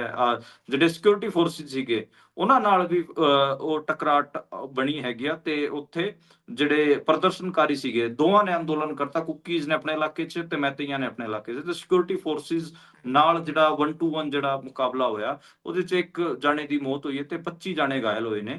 ਤੇ ਜਿਹੜੇ ਇਲਾਕੇ ਨੇ, ਇੰਫਾਲ, ਚੂਰਾਚਾਂਦਪੁਰ, ਕਾਂਗੋ, ਪੋਪਕੀ, ਵਿਸ਼ਨੂਪੁਰ, ਇਹ ਸਾਰੇ ਜਿਹੜੇ ਇਲਾਕੇ ਨੇ, ਇੱਥੇ ਸਾਰਾ ਮਾਮਲਾ ਚੱਲ ਰਿਹਾ ਹੈਗਾ। ਤੇ ਪੂਰਾ ਪਥਰਾਓ ਵੀ ਕੀਤਾ ਗਿਆ ਸਿਕਿਉਰਿਟੀ ਫੋਰਸਿਸ ਤੇ, ਸੜਕਾਂ ਬਲੋਕ ਕੀਤੀਆਂ ਗਈਆਂ। ਯਾਨੀ ਕਿ ਜਿਹੜਾ ਇਹ ਫ੍ਰੀ ਟ੍ਰੈਫਿਕ ਮੂਵਮੈਂਟ ਵਾਲਾ ਸੀਗਾ ਮਣੀਪੁਰ 'ਚ, ਕਿ ਚੀਜ਼ਾਂ ਨੂੰ ਨੋਰਮਲ ਕੀਤਾ ਜਾਵੇ, ਉਹ ਆਈਡੀਆ ਫੇਲ ਹੋ ਗਿਆ ਹੈਗਾ। ਤੇ ਪਿਛਲੇ 2 ਸਾਲਾਂ ਤੋਂ ਮਣੀਪੁਰ ਜਲ ਰਿਹਾ ਹੈ ਤੇ ਇੰਡੀਅਨ ਗਵਰਨਮੈਂਟ ਕੁਝ ਨਹੀਂ ਕਰ ਪਾ ਰਹੀ। ਜੀ, ਸੋ ਇੰਡੀਅਨ ਗਵਰਨਮੈਂਟ ਹੱਥ ਤੇ ਹੱਥ ਤਰੀ ਆਲਾ ਦੁਆਲਾ ਦੇਖਦੀ ਰਹੀ ਹੈ। ਟਰੰਪ ਮਾਈ ਫਰੈਂਡ ਤਾਂ ਕਰਨਾ ਆਉਂਦਾ ਹੈ, ਪਰ ਘਰ ਦੇ ਵਿੱਚ ਲੱਗੀ ਹੋਈ ਅੱਗ ਕਿਵੇਂ ਬੁਝਾਉਣੀ ਹੈ ਉਸ ਤੇ ਕੋਈ ਧਿਆਨ ਨਹੀਂ ਹੈ। ਅੱਗੇ ਚੱਲੀਏ ਜੀ, ਦਿੱਲੀ ਦੇ ਵਿੱਚ ਆਖਿਰਕਾਰ ਲੰਬੇ ਸਮੇਂ ਬਾਅਦ ਸਰਕਾਰ ਬਣਾਉਣ 'ਚ ਭਾਜਪਾ ਕਾਮਯਾਬ ਹੋਈ ਹੈ ਤੇ ਵਾਅਦਾ ਉਹਨਾਂ ਨੇ ਬੀਬੀਆਂ ਨੂੰ ਪੈਸੇ ਦੇਣ ਵਾਲਾ ਜਿਹੜਾ ਕੀਤਾ ਸੀ, ਉਹਦੇ ਖਿਲਾਫ ਵੈਸੇ ਜਿਹੜੇ ਆਤਿਸ਼ੀ ਬੀਬੀ ਹੁਣੀ ਨੇ, ਉਹਨਾਂ ਨੇ ਤਾਂ ਝੰਡਾ ਆਉਂਦਿਆਂ ਹੀ ਚੱਕ ਲਿਆ ਸੀ ਕਿ ਆਖੇ ਕਦੋਂ ਦੇਵੋਗੇ। ਤੇ ਅਗਲਿਆਂ ਨੇ ਕਹਿੰਦੇ ਕੈਬਨਿਟ 'ਚ ਫੈਸਲਾ ਵੀ ਕਰ ਲਿਆ ਕਿ ਦੇਣ ਜਾ ਰਹੇ ਆ। ਇਹ ਕਦੋਂ ਦੇਣਾ ਸ਼ੁਰੂ ਕਰਨਗੇ ਹੁਣ ਪੈਸੇ ਬੀਬੀਆਂ ਨੂੰ? ਦੇਖੋ, ਡੇਟ ਵੇਟ ਤਾਂ ਇਹਨਾਂ ਨੇ ਕੋਈ ਅਨਾਉਂਸ ਨਹੀਂ ਕੀਤੀ ਹੈ। ਅੱਜ ਇਹਨਾਂ ਨੇ ਇੱਕ ਪੋਲੀਟੀਕਲ ਜਿਹਾ ਪ੍ਰੋਗਰਾਮ ਕੀਤਾ ਸੀਗਾ, ਜਿਹੜਾ ਜਵਾਹਰ ਲਾਲ ਨਹਿਰੂ ਸਟੇਡੀਅਮ ਹੈ ਉੱਥੇ। ਤੇ ਉੱਥੇ ਇਹਨਾਂ ਜੀ। ਨੇ ਆਪਣਾ ਬੀਜੇਪੀ ਦਾ ਜਿਹੜਾ ਨੈਸ਼ਨਲ ਪ੍ਰਧਾਨ ਹੈ ਜੇਪੀ ਨੱਡਾ, ਉਹਨੂੰ ਬੁਲਾਇਆ ਸੀਗਾ ਤੇ ਰੇਖਾ ਗੁਪਤਾ ਹੋਣੀ ਸੀਗੇ। ਤੇ ਇਹਨਾਂ ਨੇ ਕਿਹਾ ਕਿ ਅਸੀਂ 2500 ਰੁਪਇਆ ਦੇਣ ਜਾ ਰਹੇ ਹਾਂ ਮਹਿਲਾਵਾਂ ਨੂੰ। ਕੋਈ ਡੇਟ ਵੇਟ ਦੱਸੀ ਨਹੀਂ, ਨਾ ਇਹ ਦੱਸਿਆ ਕਿ ਕਿਵੇਂ, ਕਿੱਥੋਂ, ਕੀ ਹਿਸਾਬ ਕਿਤਾਬ ਹੋਊਗਾ। ਇਹ ਕਹਿਤਾ ਕਿ ਇਸ ਯੋਜਨਾ ਨੂੰ ਲਾਗੂ ਕਰਨ ਵਾਸਤੇ ਸਾਨੂੰ 5100 ਕਰੋੜ ਰੁਪਏ ਦੀ ਰਾਸ਼ੀ ਦੀ ਲੋੜ ਪਊਗੀ, ਉਹ ਅਸੀਂ ਜੁਗਾੜ ਕਰ ਲਈਏ। ਉਸ ਤੋਂ ਇੱਕ ਵਾਰ ਇਹ ਜਿਹੜੀ ਰਾਸ਼ੀ ਹੈ ਉਹ ਜਾਰੀ ਹੋ ਜਾਵੇ, ਉਸ ਤੋਂ ਤੁਰੰਤ ਬਾਅਦ ਅਸੀਂ ਯੋਜਨਾ ਨੂੰ ਲਾਗੂ ਕਰ ਦਿਆਂਗੇ। ਮਤਲਬ ਡੇਟ ਵੇਟ ਕੋਈ ਦੱਸੀ ਨਹੀਂ ਗਈ ਹੈਗੀ ਆ, ਨਾ ਕੋਈ ਕੰਕਰੀਟ ਪਲਾਨ ਦੱਸਿਆ ਗਿਆ ਹੈਗਾ। ਇਹਦੇ 'ਚ ਟੈਕਨੀਕਲਟੀਜ਼ ਕਈ ਸਾਰੀਆਂ ਹੈਗੀਆਂ, ਜਿਵੇਂ ਉਹ ਸਾਰੀਆਂ ਮਹਿਲਾਵਾਂ ਨੂੰ ਨਹੀਂ ਮਿਲਣਗੀਆਂ। ਉਹਦੇ 'ਚ ਕੁਛ ਸ਼ਰਤਾਂ ਨੇ। ਸ਼ਰਤਾਂ ਇਹ ਨੇ, ਇੱਕ ਤਾਂ ਜਿਹੜੀ ਇਨਕਮ ਹੈਗੀ ਆ ਉਸ ਪਰਿਵਾਰ ਦੀ, ਜਿਸ ਪਰਿਵਾਰ ਦੀ ਮਹਿਲਾ ਨੂੰ ਇਹ ਰਾਸ਼ੀ ਮਿਲਣੀ ਹੈਗੀ ਆ, ਉਹਦੇ 3 ਲੱਖ ਤੋਂ ਜ਼ਿਆਦਾ ਨਹੀਂ ਹੋਣੀ ਚਾਹੀਦੀ। ਪਰਿਵਾਰ ਇਨਕਮ ਟੈਕਸ ਨਾ ਭਰਦਾ ਹੋਵੇ। ਮਹਿਲਾਵਾਂ ਦੀ ਜਿਹੜੀ ਏਜ ਹੈਗੀ ਆ ਉਹ 18 ਤੋਂ 60 ਸਾਲ ਹੋਵੇ। ਸਰਕਾਰੀ ਜਾਂ ਫਿਰ ਕਿਸੇ ਨੌਕਰੀ ਤੇ ਨਾ ਹੋਣ, ਸਰਕਾਰੀ ਯੋਜਨਾ ਦਾ, ਕਿਸੇ ਯੋਜਨਾ ਦਾ ਲਾਭ ਨਾ ਲੈਂਦੇ ਹੋਣ, ਈ ਰਜਿਸਟ੍ਰੇਸ਼ਨ ਹੋਣਾ ਚਾਹੀਦਾ ਗਾ। ਇਹ ਕੁਝ ਸ਼ਰਤਾਂ ਨੇ ਤੇ ਇਹਨਾਂ ਸ਼ਰਤਾਂ ਕਾਰਨ ਨਾ ਬੇਸਿਕਲੀ ਜਿਹੜੇ ਮਹਿਲਾ ਵੋਟਰਾਂ ਨੇ ਦਿੱਲੀ ਦੇ ਵਿੱਚ, ਉਹ ਤਾਂ ਹੈਗੇ ਆ 72 ਲੱਖ ਵੋਟਰਾਂ। ਪਰ ਸਿਰਫ 20 ਲੱਖ ਦੇ ਨੇੜੇ ਤੇੜੇ ਮਹਿਲਾਵਾਂ ਨੂੰ ਇਹ ਜਿਹੜੀ ਧਨਰਾਸ਼ੀ ਹੈਗੀ ਆ ਉਹ ਮਿਲੂਗੀ, ਉਹਦਾ ਲਾਭ ਮਿਲੂਗਾ। ਤੇ ਇੱਕ ਜਿਹੜਾ ਵੱਡਾ ਸੈਕਸ਼ਨ ਹੈਗਾ, ਤੁਸੀਂ ਲਾ ਲਓ ਕਿ 52 ਲੱਖ ਮਹਿਲਾ ਵੋਟਰਾਂ ਇਸ ਤੇ ਬਾਹਰ ਰਹਿ ਜਾਣਗੀਆਂ। ਜਦਕਿ ਬੀਜੇਪੀ ਨੇ ਇਹ ਵਾਅਦਾ ਕੀਤਾ ਸੀਗਾ ਕਿ ਅਸੀਂ ਸਾਰੀ ਮਹਿਲਾਵਾਂ ਨੂੰ ਇਹ ਧਨਰਾਸ਼ੀ ਦੇਵਾਂਗੇ। ਮੈਨੂੰ ਲੱਗਦਾ ਕਿ ਇਹ ਜਿਹੜਾ ਪੂਰਾ ਪ੍ਰੋਗਰਾਮ ਵੀ ਸੀਗਾ, ਇਹਦਾ ਮਕਸਦ ਬੇਸਿਕਲੀ ਆਪਾਂ ਨੂੰ ਪਤਾ ਕਿ ਜੇਪੀ ਨੱਡਾ ਹੋਣੀ ਜਾ ਰਹੇ ਨੇ ਉਹਨਾਂ ਨੂੰ ਉਹਨਾਂ ਦੇ ਪਦ ਤੋਂ ਲਾਇਆ ਜਾ ਰਿਹਾ ਹੈ ਤੇ ਉਹਨਾਂ ਦੀ ਥਾਂ ਤੇ ਨਇਆ ਬੀਜੇਪੀ ਦਾ ਪ੍ਰਧਾਨ ਬਣੂਗਾ। ਤੇ ਉਹਨਾਂ ਨੂੰ ਲੱਗ ਰਿਹਾ ਸੀਗਾ ਕਿ ਮੇਰੀ ਫੇਅਰਵੈਲ ਤੋਂ ਪਹਿਲਾਂ ਮੈਂ ਇੱਕ ਵੱਡੀ ਅਨਾਉਂਸਮੈਂਟ, ਵੱਡੀ ਪੋਲੀਟੀਕਲ ਚੀਜ਼ ਕਰਕੇ ਚਲਾ ਜਾਵਾਂ। ਪਰ ਉਹ ਕਿਤੇ ਨਾ ਕਿਤੇ ਕ੍ਰਿਟਿਸਿਜ਼ਮ ਦਾ ਸ਼ਿਕਾਰ ਹੋ ਗਏ ਨੇ। ਜਿਹੜੇ ਆਮ ਆਦਮੀ ਪਾਰਟੀ ਦੇ ਸਾਂਸਦ ਹੈਗੇ, ਰਾਜ ਸਭਾ ਸਾਂਸਦ ਸੰਜੇ ਸਿੰਘ, ਉਹਨਾਂ ਨੇ ਤੇ ਟਵੀਟ ਕਰਕੇ ਕਿਹਾ ਹੈਗਾ ਕਿ ਇਹ ਜਿਹੜੀ ਯੋਜਨਾ ਅਨਾਉਂਸ ਕੀਤੀ ਜਾ ਰਹੀ ਨਾ, ਤੇ ਇਹਦੀ ਕੋਈ ਡੇਟ ਦੱਸੀ ਜਾ ਰਹੀ ਹੈ ਨਾ ਇਹਦਾ ਇਹ ਦੱਸਿਆ ਜਾ ਰਿਹਾ ਕਿ ਕਿਵੇਂ ਲਾਗੂ ਕੀਤੀ ਜਾਊਗੀ। ਤੇ ਜਿਸ ਹਿਸਾਬ ਨਾਲ ਇਹਨਾਂ ਨੇ ਰੂਲ ਤੇ ਕਾਇਦੇ ਕਾਨੂੰਨ ਦੱਸੇ ਨੇ, ਉਸ ਹਿਸਾਬ ਨਾਲ ਤਾਂ ਸਿਰਫ 10% ਮਹਿਲਾਵਾਂ ਨੂੰ ਹੀ ਇਹਦਾ ਫਾਇਦਾ ਹੋਊਗਾ, ਜਦਕਿ ਇਹਨਾਂ ਵਾਅਦਾ ਤਾਂ 100% ਮਹਿਲਾਵਾਂ ਵਾਸਤੇ ਕੀਤਾ ਸੀਗਾ। ਤੇ ਜਿਹੜਾ ਕ੍ਰਿਟਿਸਿਜ਼ਮ ਹੈ ਆਪੋਜੀਸ਼ਨ ਵੱਲੋਂ, ਉਹ ਵੀ ਆਣਾ ਸ਼ੁਰੂ ਹੋ ਗਿਆ ਹੈਗਾ। ਜੀ, ਕ੍ਰਿਟਿਸਿਜ਼ਮ ਤਾਂ ਹੋਣਾ ਹੀ ਹੈ, ਬੇਸ਼ੱਕ ਤੁਸੀਂ ਚੰਗਾ ਕਰੋ, ਬੇਸ਼ੱਕ ਤੁਸੀਂ ਮਾੜਾ ਕਰੋ। ਸੋ ਇਹ ਜਿਹੜੀ ਫ੍ਰੀ ਬੀਜ ਦੀਆਂ ਗੱਲਾਂ ਪਹਿਲਾਂ ਕਰਦੇ ਰਹੇ ਨੇ ਭਾਜਪਾ ਵਾਲੇ, ਤੇ ਹੁਣ ਉਹਨਾਂ ਫ੍ਰੀ ਬੀਜ ਤੇ ਆਪ ਉਤਰ ਆਏ ਨੇ, ਤੇ ਫ੍ਰੀ ਬੀਜ ਜਿਨ੍ਹਾਂ ਨੂੰ ਸੁਣਾਉਂਦੇ ਰਹੇ ਸੀ ਉਹਨਾਂ ਤੋਂ ਵੀ ਤੇਜ਼ੀ ਦੇ ਨਾਲ ਵੰਡਣ ਦੀ ਵੀ ਤਿਆਰੀ ਵਿੱਚ ਆ ਗਏ ਨੇ। ਦੇਖੋ ਮਿਲਦੀ ਹੈ ਜਾਂ ਨਹੀਂ ਮਿਲਦੀ, ਪਰ ਇੱਕ ਵਾਰ ਬੀਬੀਆਂ ਜ਼ਰੂਰ ਖੁਸ਼ ਹੋ ਗਈਆਂ ਹੋਣਗੀਆਂ ਦਿੱਲੀ ਦੇ ਵਿੱਚ ਰਹਿਣ ਵਾਲੀ। ਅਗਲੀ ਖਬਰ ਤੇ ਚੱਲਦੇ ਆ ਤਾਂ ਰਾਹੁਲ ਗਾਂਧੀ ਹੁਣੀ ਗੁਜਰਾਤ ਦੀ ਕਾਂਗਰਸ ਬਾਰੇ ਕੀ ਕਹੀ ਜਾਂਦੇ ਨੇ, ਤਾਂ ਸਿੱਧਾ ਹੀ ਹੋ ਗਏ। ਕਹਿੰਦੇ ਅੱਧੇ ਨਾਲੋਂ ਵੱਧ ਸਾਡੇ ਭਾਜਪਾ ਦੇ ਨਾਲ ਰਲਿਓ ਜਾਪ ਰਹੇ ਨੇ, ਸਾਡਾ ਸ਼ੇਰ। ਕਹਿੰਦੇ ਕੀ ਕਿਹਾ ਇਹਨਾਂ ਨੇ, ਬਿਆਨ ਜਿਹੜਾ ਸ਼ੇਰ ਵਾਲਾ ਦਿੱਤਾ, ਜਰਾ ਪਾਇਓ ਚਾਨਣਾ। ਹਾਂ, ਇਹ ਗੁਜਰਾਤ 'ਚ ਅੱਜ-ਕੱਲ੍ਹ ਜ਼ਿਆਦਾ ਟਾਈਮ ਦੇ ਰਹੇ ਨੇ ਰਾਹੁਲ ਗਾਂਧੀ। ਉਹਨਾਂ ਨੂੰ ਲੱਗ ਰਿਹਾ ਕਿ ਅਸੀਂ ਗੁਜਰਾਤ ਦੇ ਜਿਹੜੇ ਵਿਧਾਨ ਸਭਾ ਚੋਣ ਨੇ, ਉਹਨਾਂ 'ਚ ਬੈਟਰ ਕਰ ਸਕਦੇ ਹੈਗੇ ਆ। ਇਸ ਕਰਕੇ ਜਿਹੜੀ ਗੁਜਰਾਤ ਦੀ ਜਿਹੜੀ ਟੀਮ ਹੈਗੀ ਆ, ਉਹਨੂੰ ਦੁਬਾਰੇ ਤੋਂ ਬਣਾਉਣ ਦੀ ਕੋਸ਼ਿਸ਼ ਕਰ ਰਹੇ ਨੇ। ਤੁਸੀਂ ਸਾਲ 2018 ਦੇ ਗੁਜਰਾਤ ਦੇ ਚੋਣ ਯਾਦ ਕਰੋ। ਉਸ ਦੌਰਾਨ ਕਾਂਗਰਸ ਨੇ ਵਧੀਆ ਪਰਫਾਰਮ ਕੀਤਾ ਸੀਗਾ ਤੇ ਬਹੁਤ ਘੱਟ ਸੀਟਾਂ ਤੋਂ ਸਰਕਾਰ ਬਣਾਉਣ ਤੋਂ ਰਹਿ ਗਏ ਸੀਗੇ। ਬਹੁਤ ਘੱਟ ਸੀਟਾਂ ਤੋਂ ਇਹਨਾਂ ਨੂੰ ਜਿਹੜਾ ਹਾਰ ਦਾ ਮੂੰਹ ਦੇਖਣਾ ਪਿਆ ਸੀਗਾ। ਪਰ ਜਦੋਂ ਆਪਾਂ ਗੱਲ ਕਰਦੇ ਹਾਂ 2023 ਦੇ ਚੋਣਾਂ ਬਾਰੇ ਗੁਜਰਾਤ ਦੇ, ਉਦੋਂ ਫਿਰ ਇਹਨਾਂ ਨੂੰ, ਕਾਂਗਰਸ ਨੂੰ ਮਿਲਿਆ ਹੀ ਕੱਖ ਨਹੀਂ। ਕੁਛ ਵੀ ਇਹਨਾਂ ਦੇ ਹੱਥ ਨਹੀਂ ਆਇਆ। ਇਸ ਬਾਰੇ ਇਹਨਾਂ ਨੂੰ ਲੱਗ ਰਿਹਾ ਕਿ ਜੇ ਅਸੀਂ ਵਧੀਆ ਤਰੀਕੇ ਨਾਲ ਗੁਜਰਾਤ ਦੇ ਚੋਣ ਲੜਾਂਗੇ ਤਾਂ ਸਾਨੂੰ ਇੱਕ ਗੁਜਰਾਤ ਮਾਡਲ ਦਾ ਨੈਰੇਟਿਵ ਤੋੜਨ 'ਚ ਵੀ, ਭੰਨਣ 'ਚ ਵੀ ਆਸਾਨੀ ਹੋਊਗੀ। ਤੇ ਗੁਜਰਾਤ ਕਾਂਗਰਸ ਬਾਰੇ ਲਗਾਤਾਰ ਪੂਰੇ ਮੁਲਕ 'ਚ ਇਹ ਪ੍ਰਚਾਰ ਰਿਹਾ ਹੈਗਾ ਕਿ ਉਹ ਬੀਜੇਪੀ ਨਾਲ ਸੈਟਿੰਗ ਕਰਕੇ ਚੱਲਦੀ ਹੈਗੀ ਆ। ਗੁਜਰਾਤ ਦੇ ਜਿੰਨੇ ਵੀ ਕਾਂਗਰਸੀ ਆਗੂ ਹੈਗੇ ਆ, ਉਹਨਾਂ ਦੀ ਸ਼ਰੇਆਮ ਨਰਿੰਦਰ ਮੋਦੀ ਅਤੇ ਅਮਿਤ ਸ਼ਾਹ ਨਾਲ ਸੈਟਿੰਗ ਹੈਗੀ ਆ। ਤੇ ਉਸੇ ਨੈਰੇਟਿਵ ਤੇ ਵਾਰ ਕਰਨਾ ਚਾਹੁੰਦੀ ਸੀ ਰਾਹੁਲ ਗਾਂਧੀ। ਤੇ ਉਹਨਾਂ ਨੇ ਕਿਹਾ ਕਿ ਸਾਡੇ ਕੋਲ ਦੋ ਕਿਸਮ ਦੇ ਗੁਜਰਾਤ 'ਚ ਕਾਂਗਰਸੀ ਹੈਗੇ ਆ। ਇੱਕ ਤਾਂ ਉਹ ਜਿਹੜੇ ਕਿ ਦਿਲੋਂ, ਜਿਨ੍ਹਾਂ ਦੇ ਦਿਲਾਂ ਵਿੱਚ ਕਾਂਗਰਸ ਦੀ ਵਿਚਾਰਧਾਰਾ ਹੈਗੀ ਆ, ਤੇ ਦੂਜੇ ਉਹ ਜਿਹੜੇ ਲੋਕਾਂ ਤੋਂ ਵੀ ਕੱਟੇ ਹੋਏ ਨੇ ਤੇ ਬੈਠੇ ਨੇ ਕਾਂਗਰਸ ਪਾਰਟੀ 'ਚ, ਤੇ ਉਹਨਾਂ ਦੀ ਜਿਹੜੀ ਡੋਰ ਹੈਗੀ ਆ ਉਹ ਬੀਜੇਪੀ ਦੇ ਹੱਥ ਹੈਗੀ ਆ। ਇਹ ਉਹਨਾਂ ਨੇ ਕਿਹਾ। ਤੇ ਬੱਬਰ ਸ਼ੇਰ ਵਾਲਾ ਬਿਆਨ ਦਿੰਦੇ ਨੇ ਕਿ ਜੇ ਸਾਡੇ ਜਿਹੜੇ ਬੱਬਰ ਸ਼ੇਰ ਹੈਗੇ ਆ, ਉਹ ਵੀ ਉਹਨਾਂ ਬੰਦਿਆਂ ਕਰਕੇ ਪੱਟੇ ਤੇ ਬੰਦੇ ਹੋਏ ਨੇ, ਜਿਵੇਂ ਸੰਗਲਾਂ ਤੋਂ ਬੰਦੇ ਹੋਏ ਨੇ। ਤੇ ਇਹ ਗੱਲ ਉਹਨਾਂ ਨੇ ਕਹੀ। ਬਾਕੀ ਜੀ 2000 ਦੇ ਨੇੜੇ ਤੇੜੇ ਕਾਰਜਕਰਤਾ ਸੀਗੇ ਅਹਿਮਦਾਬਾਦ ਦੇ ਵਿੱਚ, ਉਹਨਾਂ ਨੂੰ ਉਹ ਸੰਬੋਧਿਤ ਕਰ ਰਹੇ ਸੀਗੇ।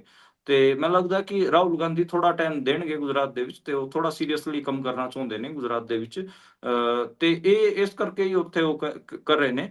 ਇੱਕ ਮੈਂ ਰਾਹੁਲ ਗਾਂਧੀ ਦੇ ਟੈਂਪਰਾਮੈਂਟ 'ਚ ਇੱਕ ਚੀਜ਼ ਮੈਂ ਦੇਖ ਰਿਹਾ ਹਾਂ, ਉਹਨਾਂ ਨੂੰ ਜੀ ਨਾ ਜਿਹੜਾ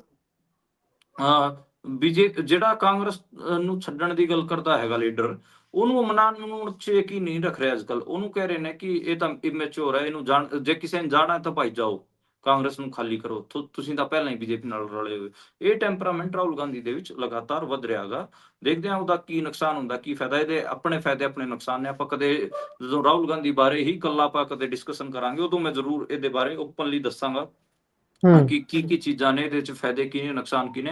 ਮੈਨੂੰ ਲੱਗਦਾ ਕਿ ਜੀ ਆਰਗੇਨਾਈਜੇਸ਼ਨ ਨੂੰ ਇਹ ਤੋਂ ਕੋਈ ਫਾਇਦਾ ਤਾਂ ਹੋ ਨਹੀਂ ਰਿਹਾ ਉਹਨਾਂ ਦੀ, ਜਿਹੜਾ ਇਹ ਜਦੋਂ ਉਹਨਾਂ ਦੇ ਲੀਡਰ ਹੈਗੇ ਉਹ ਪਰਫਾਰਮ ਨਹੀਂ ਕਰ ਪਾ ਰਿਹਾ, ਕੋਈ ਪਾਰਟੀ ਛੱਡ ਕੇ ਬੀਜੇਪੀ 'ਚ ਰਲ ਰਹੇ ਨੇ, ਉਹਨਾਂ ਬਾਰੇ ਜਿਹੜਾ ਉਹਨਾਂ ਦਾ ਬੇਫਿਕਰਾਪਣ ਹੈ, ਉਹਦੇ 'ਚ ਉਹਨਾਂ ਨੂੰ ਫਾਇਦਾ ਵੀ ਨਹੀਂ ਹੋ ਰਿਹਾ। ਤੇ ਮਤਲਬ ਉਹਦਾ ਨੁਕਸਾਨ ਤਾਂ ਹੋ ਹੀ ਰਿਹਾ, ਕਿਉਂਕਿ ਉਹਨਾਂ ਦੇ ਲੀਡਰ ਲਗਾਤਾਰ ਭੱਜਦੇ ਜਾ ਰਹੇ ਨੇ। ਹਾਲਾਂਕਿ ਉਹਨਾਂ ਜੀ ਨੂੰ ਜਿਹੜੇ ਵਿਭੀਸ਼ਣ ਪ੍ਰਵਰਤੀ ਦੇ ਜਿਹੜੇ ਲੀਡਰ ਨੇ ਕਾਂਗਰਸ 'ਚ, ਉਹਨਾਂ ਤੋਂ ਵੀ ਉਹਨਾਂ ਨੂੰ ਨੁਕਸਾਨ, ਉਹਨਾਂ ਨਾਲ ਉਹਨਾਂ ਨੂੰ ਨੁਕਸਾਨ ਜ਼ਿਆਦਾ ਹੋ ਰਿਹਾ। ਜੀ ਸੋ ਵੇਖਦੇ ਆ ਬਣਾਉਂਦੇ ਕੀ ਨੇ। ਗੁਜਰਾਤ ਦੇ ਵਿੱਚ ਗੱਲਾਂ ਤਾਂ ਬਹੁਤ ਵੱਡੀਆਂ ਹੋ ਰਹੀਆਂ ਨੇ, ਪਰ ਐਮਪੀ ਚੱਲਦੇ ਆ ਜੀ। ਐਮਪੀ ਵਾਲੇ ਤਾਂ ਜ਼ਿਆਦਾ ਹੀ ਸਖਤ ਹੋਏ ਪਏ ਨੇ। ਕਹਿੰਦੇ ਧਰਮ ਪਰਿਵਰਤਨ ਕਰਨ ਵਾਲਿਆਂ ਲਈ ਅਸੀਂ ਫਾਂਸੀ ਤੱਕ ਦਾ ਪ੍ਰਾਵਧਾਨ ਲਿਆਉਣ ਜਾ ਰਹੇ ਹਾਂ, ਤਿਆਰੀ ਚੱਲ ਰਹੀ ਹੈ। ਇਹ ਇੰਨੀਆਂ ਵੱਡੀਆਂ ਵੱਡੀਆਂ ਗੱਲਾਂ।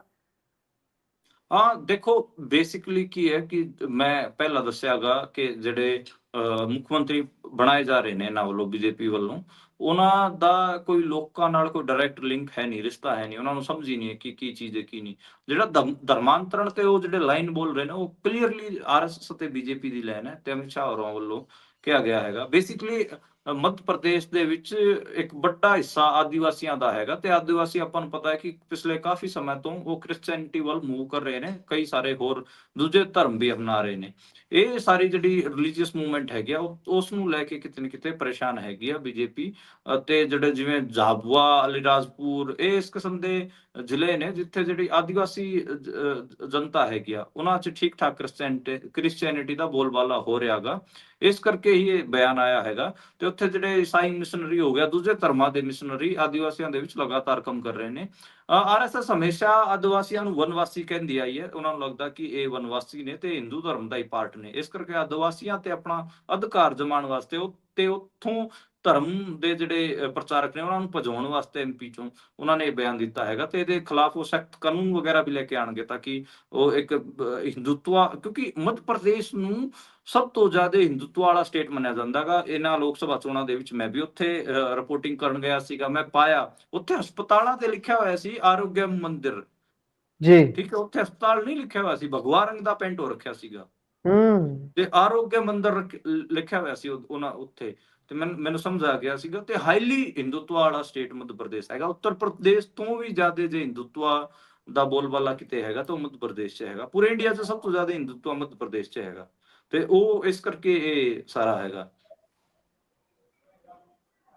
ਜੀ, ਸੋ ਵੇਖਦੇ ਹਾਂ ਬਣਦਾ ਕੀ ਹੈ। ਜਿਹੋ ਜੀ ਤੁਸੀਂ ਦੱਸ ਰਹੇ ਹੋ, ਇਹ ਤਾਂ ਖਤਰਨਾਕ ਪਾਸੇ ਨੂੰ ਲਿਜਾਣ ਦੀਆਂ ਗੱਲਾਂ ਨੇ। ਰੋਜ਼ ਕੋਈ ਨਾ ਕੋਈ ਇਹੋ ਜਿਹੀ ਖਬਰ ਆਪਾਂ ਜ਼ਰੂਰ ਸਾਂਝੀ ਕਰਦੇ ਹਾਂ ਜਿਹੜੀ ਕਿ ਧਰਮ ਨੂੰ ਅੱਗੇ ਰੱਖ ਕੇ ਕੀਤੀ ਜਾਂਦੀ ਰਾਜਨੀਤੀ ਦੇ ਨਾਲ ਸਿੱਧੇ ਤੌਰ ਤੇ ਜੁੜੀ ਹੁੰਦੀ ਹੈ, ਜਿਹੜੀ ਕਿ ਕਈ ਵਾਰ ਬਹੁਤ ਖਤਰਨਾਕ ਵੀ ਸਾਬਤ ਹੁੰਦੀ ਹੈ ਲੋਕਾਂ ਦੇ ਲਈ। ਸੋ ਅੱਗੇ ਚੱਲੀਏ। ਰਾਜਸਥਾਨ 'ਚ ਪਹਿਲੀ ਵਾਰ ਇਹੋ ਜਿਹਾ ਮਾਮਲਾ ਸਾਹਮਣੇ ਆਇਆ ਹੈ ਕਿ ਜਿੱਥੇ ਚਰਚ ਸੀ ਉੱਥੇ ਹੁਣ ਮੰਦਿਰ ਬਣੇਗਾ। ਇਹ ਕੀ ਹੈ ਜੀ ਪੂਰੀ ਖਬਰ? ਇਹ ਇਹਦੇ ਨਾਲ ਹੀ ਜੁੜੀ ਹੈ ਮੱਧ ਪ੍ਰਦੇਸ਼ ਦੀ ਖਬਰ ਨਾਲ ਹੀ, ਕਿਉਂਕਿ ਜਿਹੜਾ ਇਹ ਰਾਜਸਥਾਨ ਦਾ ਇਹ ਇਲਾਕਾ ਹੈਗਾ ਇਹ ਵੀ ਮੱਧ ਪ੍ਰਦੇਸ਼ ਨਾਲ ਬਾਰਡਰ ਸਾਂਝਾ ਕਰਦਾ ਹੈਗਾ, ਤੇ ਇਹ ਵੀ ਜੀ। ਟ੍ਰਾਈਬਲ ਇਲਾਕਾ ਹੈ। ਇਹ ਹੈਗਾ ਡੂੰਗਰਪੁਰ ਬਾਸਵਾੜਾ ਵਾਲਾ ਇਲਾਕਾ। ਇੱਥੇ ਵੀ ਆਦੀਵਾਸੀ ਪਾਪੂਲੇਸ਼ਨ ਹੈਗੀ ਤੇ ਇਹਨਾਂ ਨੂੰ ਆਦੀਵਾਸੀ ਜ਼ਿਲ੍ਹੇ ਵੀ ਘੋਸ਼ਿਤ ਕੀਤਾ ਗਿਆ ਹੈਗਾ। ਤੇ ਇੱਥੇ ਜਿਹੜੇ ਕਈ ਆਦੀਵਾਸੀ ਸੀਗੇ 30 40 ਸਾਲ ਪਹਿਲਾਂ ਕ੍ਰਿਸਚਨ ਬਣ ਗਏ ਸੀਗੇ। ਇਹ ਉੱਥੋਂ ਦਾ ਹੀ ਮਾਮਲਾ ਹੈਗਾ, ਬਾਸਵਾੜਾ ਜ਼ਿਲ੍ਹੇ ਦਾ। ਤੇ ਉੱਥੇ ਇੱਕ ਪਿੰਡ ਬਣਿਆ ਸੀਗਾ 40 ਸਾਲ ਪਹਿਲਾਂ ਈਸਾਈ। ਉੱਥੇ ਹਿੰਦੂਤਵਾ ਦੇ ਲੋਕਾਂ ਨੇ ਜਾ ਕੇ ਰੋਲੇ ਪਾਏ ਤੇ ਉਹਨਾਂ ਨੂੰ ਦੁਬਾਰੇ ਤੋਂ ਕਹਿ ਰਹੇ ਕਿ ਤੁਸੀਂ ਹਿੰਦੂ ਬਣੋ। ਤੇ ਜਿੱਥੇ ਉਹਨਾਂ ਨੇ ਚਰਚ ਬਣਾ ਰੱਖਿਆ ਸੀਗਾ ਕਿ ਉੱਥੇ ਹੁਣ ਉਹ ਮੰਦਿਰ ਬਣਾਉਣ ਦੀ ਗੱਲ ਕਹਿ ਰਹੇ ਨੇ। ਜੈ ਸ਼੍ਰੀ ਰਾਮ ਵਗੈਰਾ ਉਹਨਾਂ ਦੇ ਚਰਚ ਤੇ ਲਿਖ ਦਿੱਤਾ ਹੈਗਾ, ਪੇਂਟ ਵਗੈਰਾ ਕਰ ਦਿੱਤਾ ਹੈਗਾ, ਤੇ ਕ੍ਰੋਸ ਵਗੈਰਾ ਤਾਰ ਕੇ ਉੱਥੇ ਰਾਮ ਦੀ ਮੂਰਤੀਆਂ ਰੱਖ ਦਿੱਤੀਆਂ ਨੇ। ਤੇ ਉਹ ਮੈਂ ਜੀ। ਉਹੀ ਕਹਿ ਰਿਹਾ ਕਿ ਇਹ ਜਿਹੜਾ ਬੇਸਿਕਲੀ ਨਾ ਜਿਹੜੀ ਪੂਰੀ ਬੈਲਟ ਹੈ, ਜਿਹੜੇ ਇਹਨਾਂ ਤੋਂ ਹਿੰਦੂਤਵਾ ਇਸ ਜਿਹੜੀ ਫੋਰਸਿਸ ਹੈਗੀਆਂ ਜਿੱਥੇ ਸਭ ਤੋਂ ਜ਼ਿਆਦਾ ਅੱਜ ਦੇ ਟਾਈਮ ਕੰਮ ਕਰਨਗੇ, ਉਹ ਸੈਂਟਰਲ ਇੰਡੀਆ ਦਾ ਉਹ ਇਲਾਕਾ ਹੈ ਜਿੱਥੇ ਸਭ ਤੋਂ ਜ਼ਿਆਦਾ ਆਦੀਵਾਸੀ ਨੇ। ਦੇਖੋ ਇਹਨਾਂ ਦਾ ਇੱਕ ਹਿੰਦੂਤਵਾ ਦਾ ਪ੍ਰੋਜੈਕਟ ਜਿਹੜਾ ਮੱਧ ਪ੍ਰਦੇਸ਼, ਰਾਜਸਥਾਨ, ਉੱਤਰ ਪ੍ਰਦੇਸ਼ 'ਚ ਉਹਨਾਂ ਇਲਾਕਿਆਂ 'ਚ ਪੂਰਾ ਹੋ ਚੁੱਕਿਆ ਹੈਗਾ ਜਿੱਥੇ ਨੋਨ ਟ੍ਰਾਈਬਲ ਪਾਪੂਲੇਸ਼ਨ ਹੈ, ਜਿੱਥੇ ਹਿੰਦੂ ਪਾਪੂਲੇਸ਼ਨ ਹੈਗੀ। ਉੱਥੇ ਕੰਪਲੀਟਲੀ ਕਮਿਊਨਲਾਈਜੇਸ਼ਨ ਕਰ ਚੁੱਕੇ ਨੇ, ਹਿੰਦੂਤਵਾ ਫੈਲਾ ਚੁੱਕੇ ਨੇ।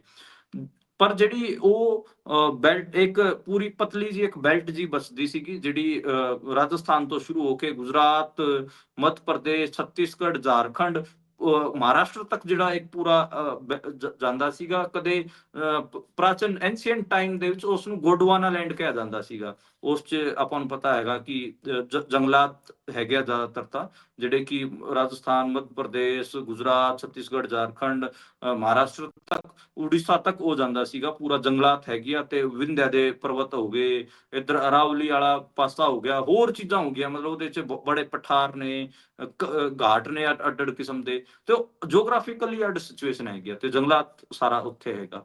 ਉੱਥੇ ਕਿਤੇ ਨਾ ਕਿਤੇ ਬੀਜੇਪੀ ਹਜੇ ਤੱਕ ਐਂਟਰ ਨਹੀਂ ਕਰ ਪਾਈ ਸੀ ਆਦੀਵਾਸੀਆਂ ਦੇ ਵਿੱਚ, ਤੇ ਉਹਨਾਂ ਦੀ ਪਾਪੂਲੇਸ਼ਨ ਬਹੁਤ ਜ਼ਿਆਦਾ ਹੈਗੀ। ਤੇ ਹੁਣ ਬੀਜੇਪੀ ਨੂੰ ਲੱਗ ਰਿਹਾ ਹੈਗਾ ਕਿ ਜੇ ਉਹਨਾਂ ਨੂੰ ਸਾਊਥ ਇੰਡੀਆ 'ਚ ਐਂਟਰ ਕਰਨਾ ਹੈਗਾ ਤੇ ਫਿਰ ਇਸ ਜੰਗਲਾਤ ਤੋਂ ਅੰਦਰੋਂ ਹੀ ਜਾ ਕੇ ਉਹ ਸਾਊਥ ਇੰਡੀਆ 'ਚ ਐਂਟਰ ਕਰ ਪਾਣਗੇ। ਇਸ ਕਰਕੇ ਉਹਨਾਂ ਦਾ ਸਾਊਥ ਇੰਡੀਆ ਵਾਲਾ ਪ੍ਰੋਜੈਕਟ ਤਾਂ ਨਾਲ ਦੀ ਨਾਲ ਚੱਲ ਹੀ ਰਿਹਾ। ਜਿਵੇਂ ਆਪਾਂ ਟਰਾਈ ਲੈਂਗੁਏਜ ਵਾਲਾ ਕਹਿ ਰਹੇ ਨੇ, ਉੱਥੇ ਜਿਸ ਹਿਸਾਬ ਦੇ ਉਹ ਕੋਸ਼ਿਸ਼ ਕਰ ਰਹੇ ਨੇ, ਉਹ ਇਸ ਜੰਗਲਾਤ ਦੇ ਇਹ ਜਿਹੜੇ ਜੰਗਲਾਤ ਵਾਲੇ ਜਿੰਨੇ ਵੀ ਆਦੀਵਾਸੀ ਹੈਗੇ ਇਹਨਾਂ ਨੂੰ ਇਹ ਹਿੰਦੂਤਵ ਵਾਲੇ ਫੋਲਡ 'ਚ ਲੈ ਕੇ ਆਉਣ ਵਾਸਤੇ ਹੀ ਇਹ ਸਾਰਾ ਕੁਝ ਕਰ ਰਹੇ ਨੇ।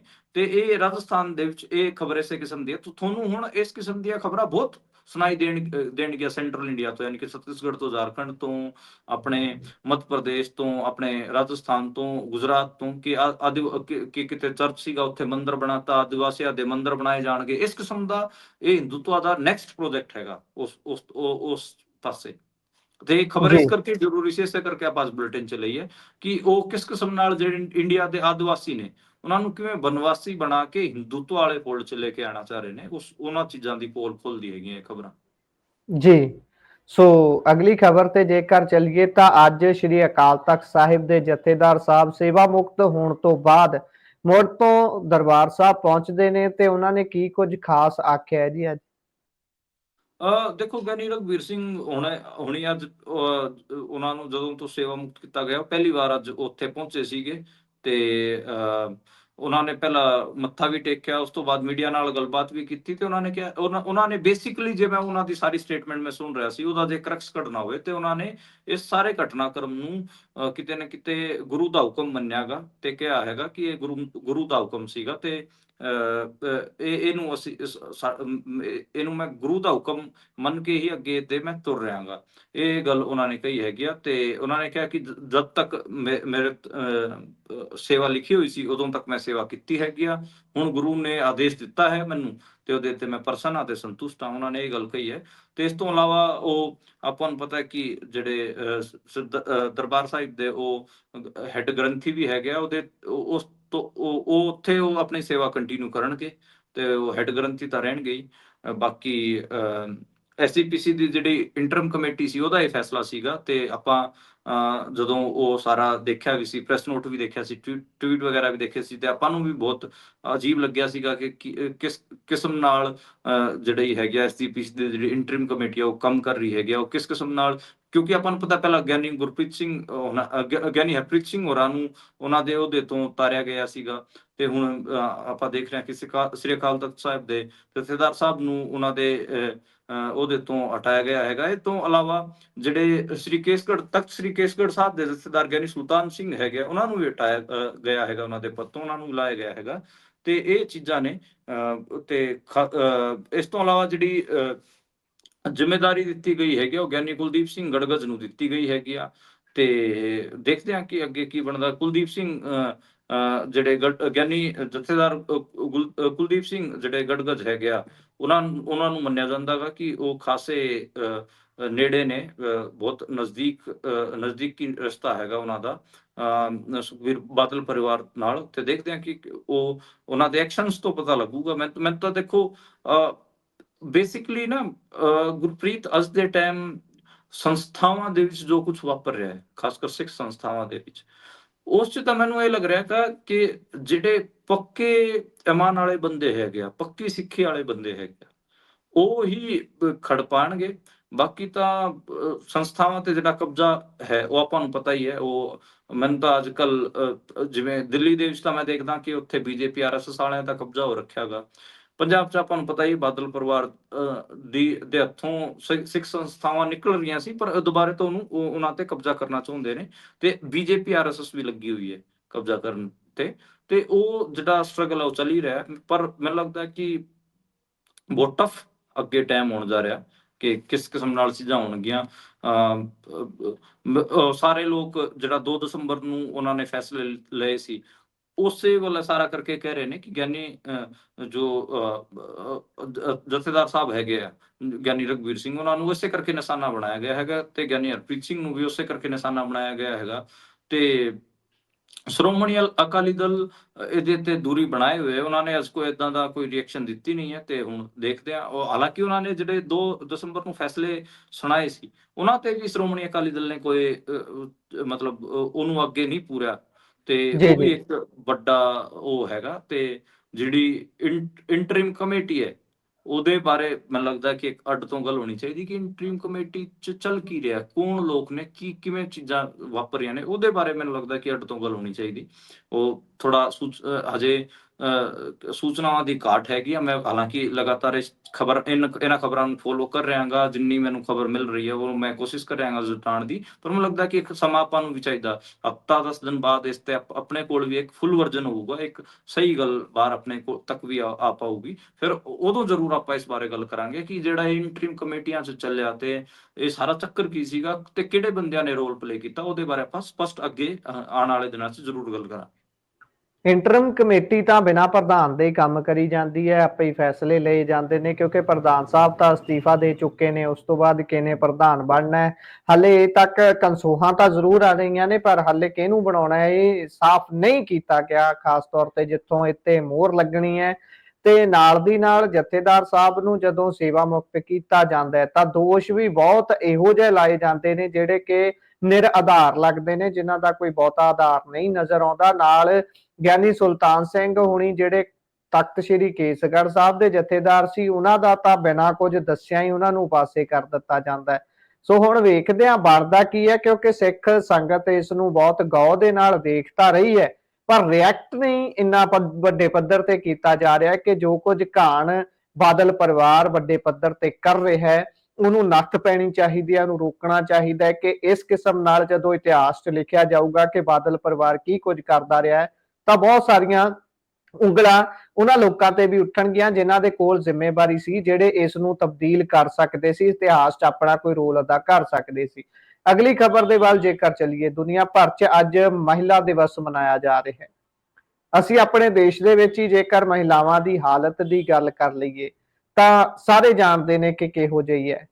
ਸੋ ਤੁਸੀਂ ਕੀ ਕਹਿਣਾ ਚਾਹੋਗੇ ਕਿ ਅੱਜ ਜਿਹੜਾ ਮਹਿਲਾ ਦਿਹਾੜਾ ਮਨਾਇਆ ਜਾ ਰਿਹਾ ਹੈ, ਵਿਮਨਸ ਡੇ ਮਨਾਇਆ ਜਾ ਰਿਹਾ ਹੈ, ਕੀ ਇਸ ਸੰਦਰਭ ਦੇ ਵਿੱਚ ਅਸੀਂ ਹੱਕਦਾਰ ਹੈਗੇ ਆ ਭਾਰਤ 'ਚ ਘੱਟੋ ਘੱਟ ਵਿਮਨਸ ਡੇ ਮਨਾਉਣ ਦੇ? ਦੇਖੋ, ਮਹਿਲਾਵਾਂ ਦਾ ਅੰਦੋਲਨ ਰਿਹਾ ਹੈਗਾ ਪੂਰੀ ਦੁਨੀਆ ਭਰ ਦੇ ਵਿੱਚ, ਉਹਦੇ ਕਰਕੇ ਹੀ ਆਪਾਂ ਨੂੰ ਪਤਾ ਹੈ ਕਿ ਵਿਮਨਸ ਡੇ ਮਨਾਇਆ ਜਾਂਦਾ ਹੈਗਾ।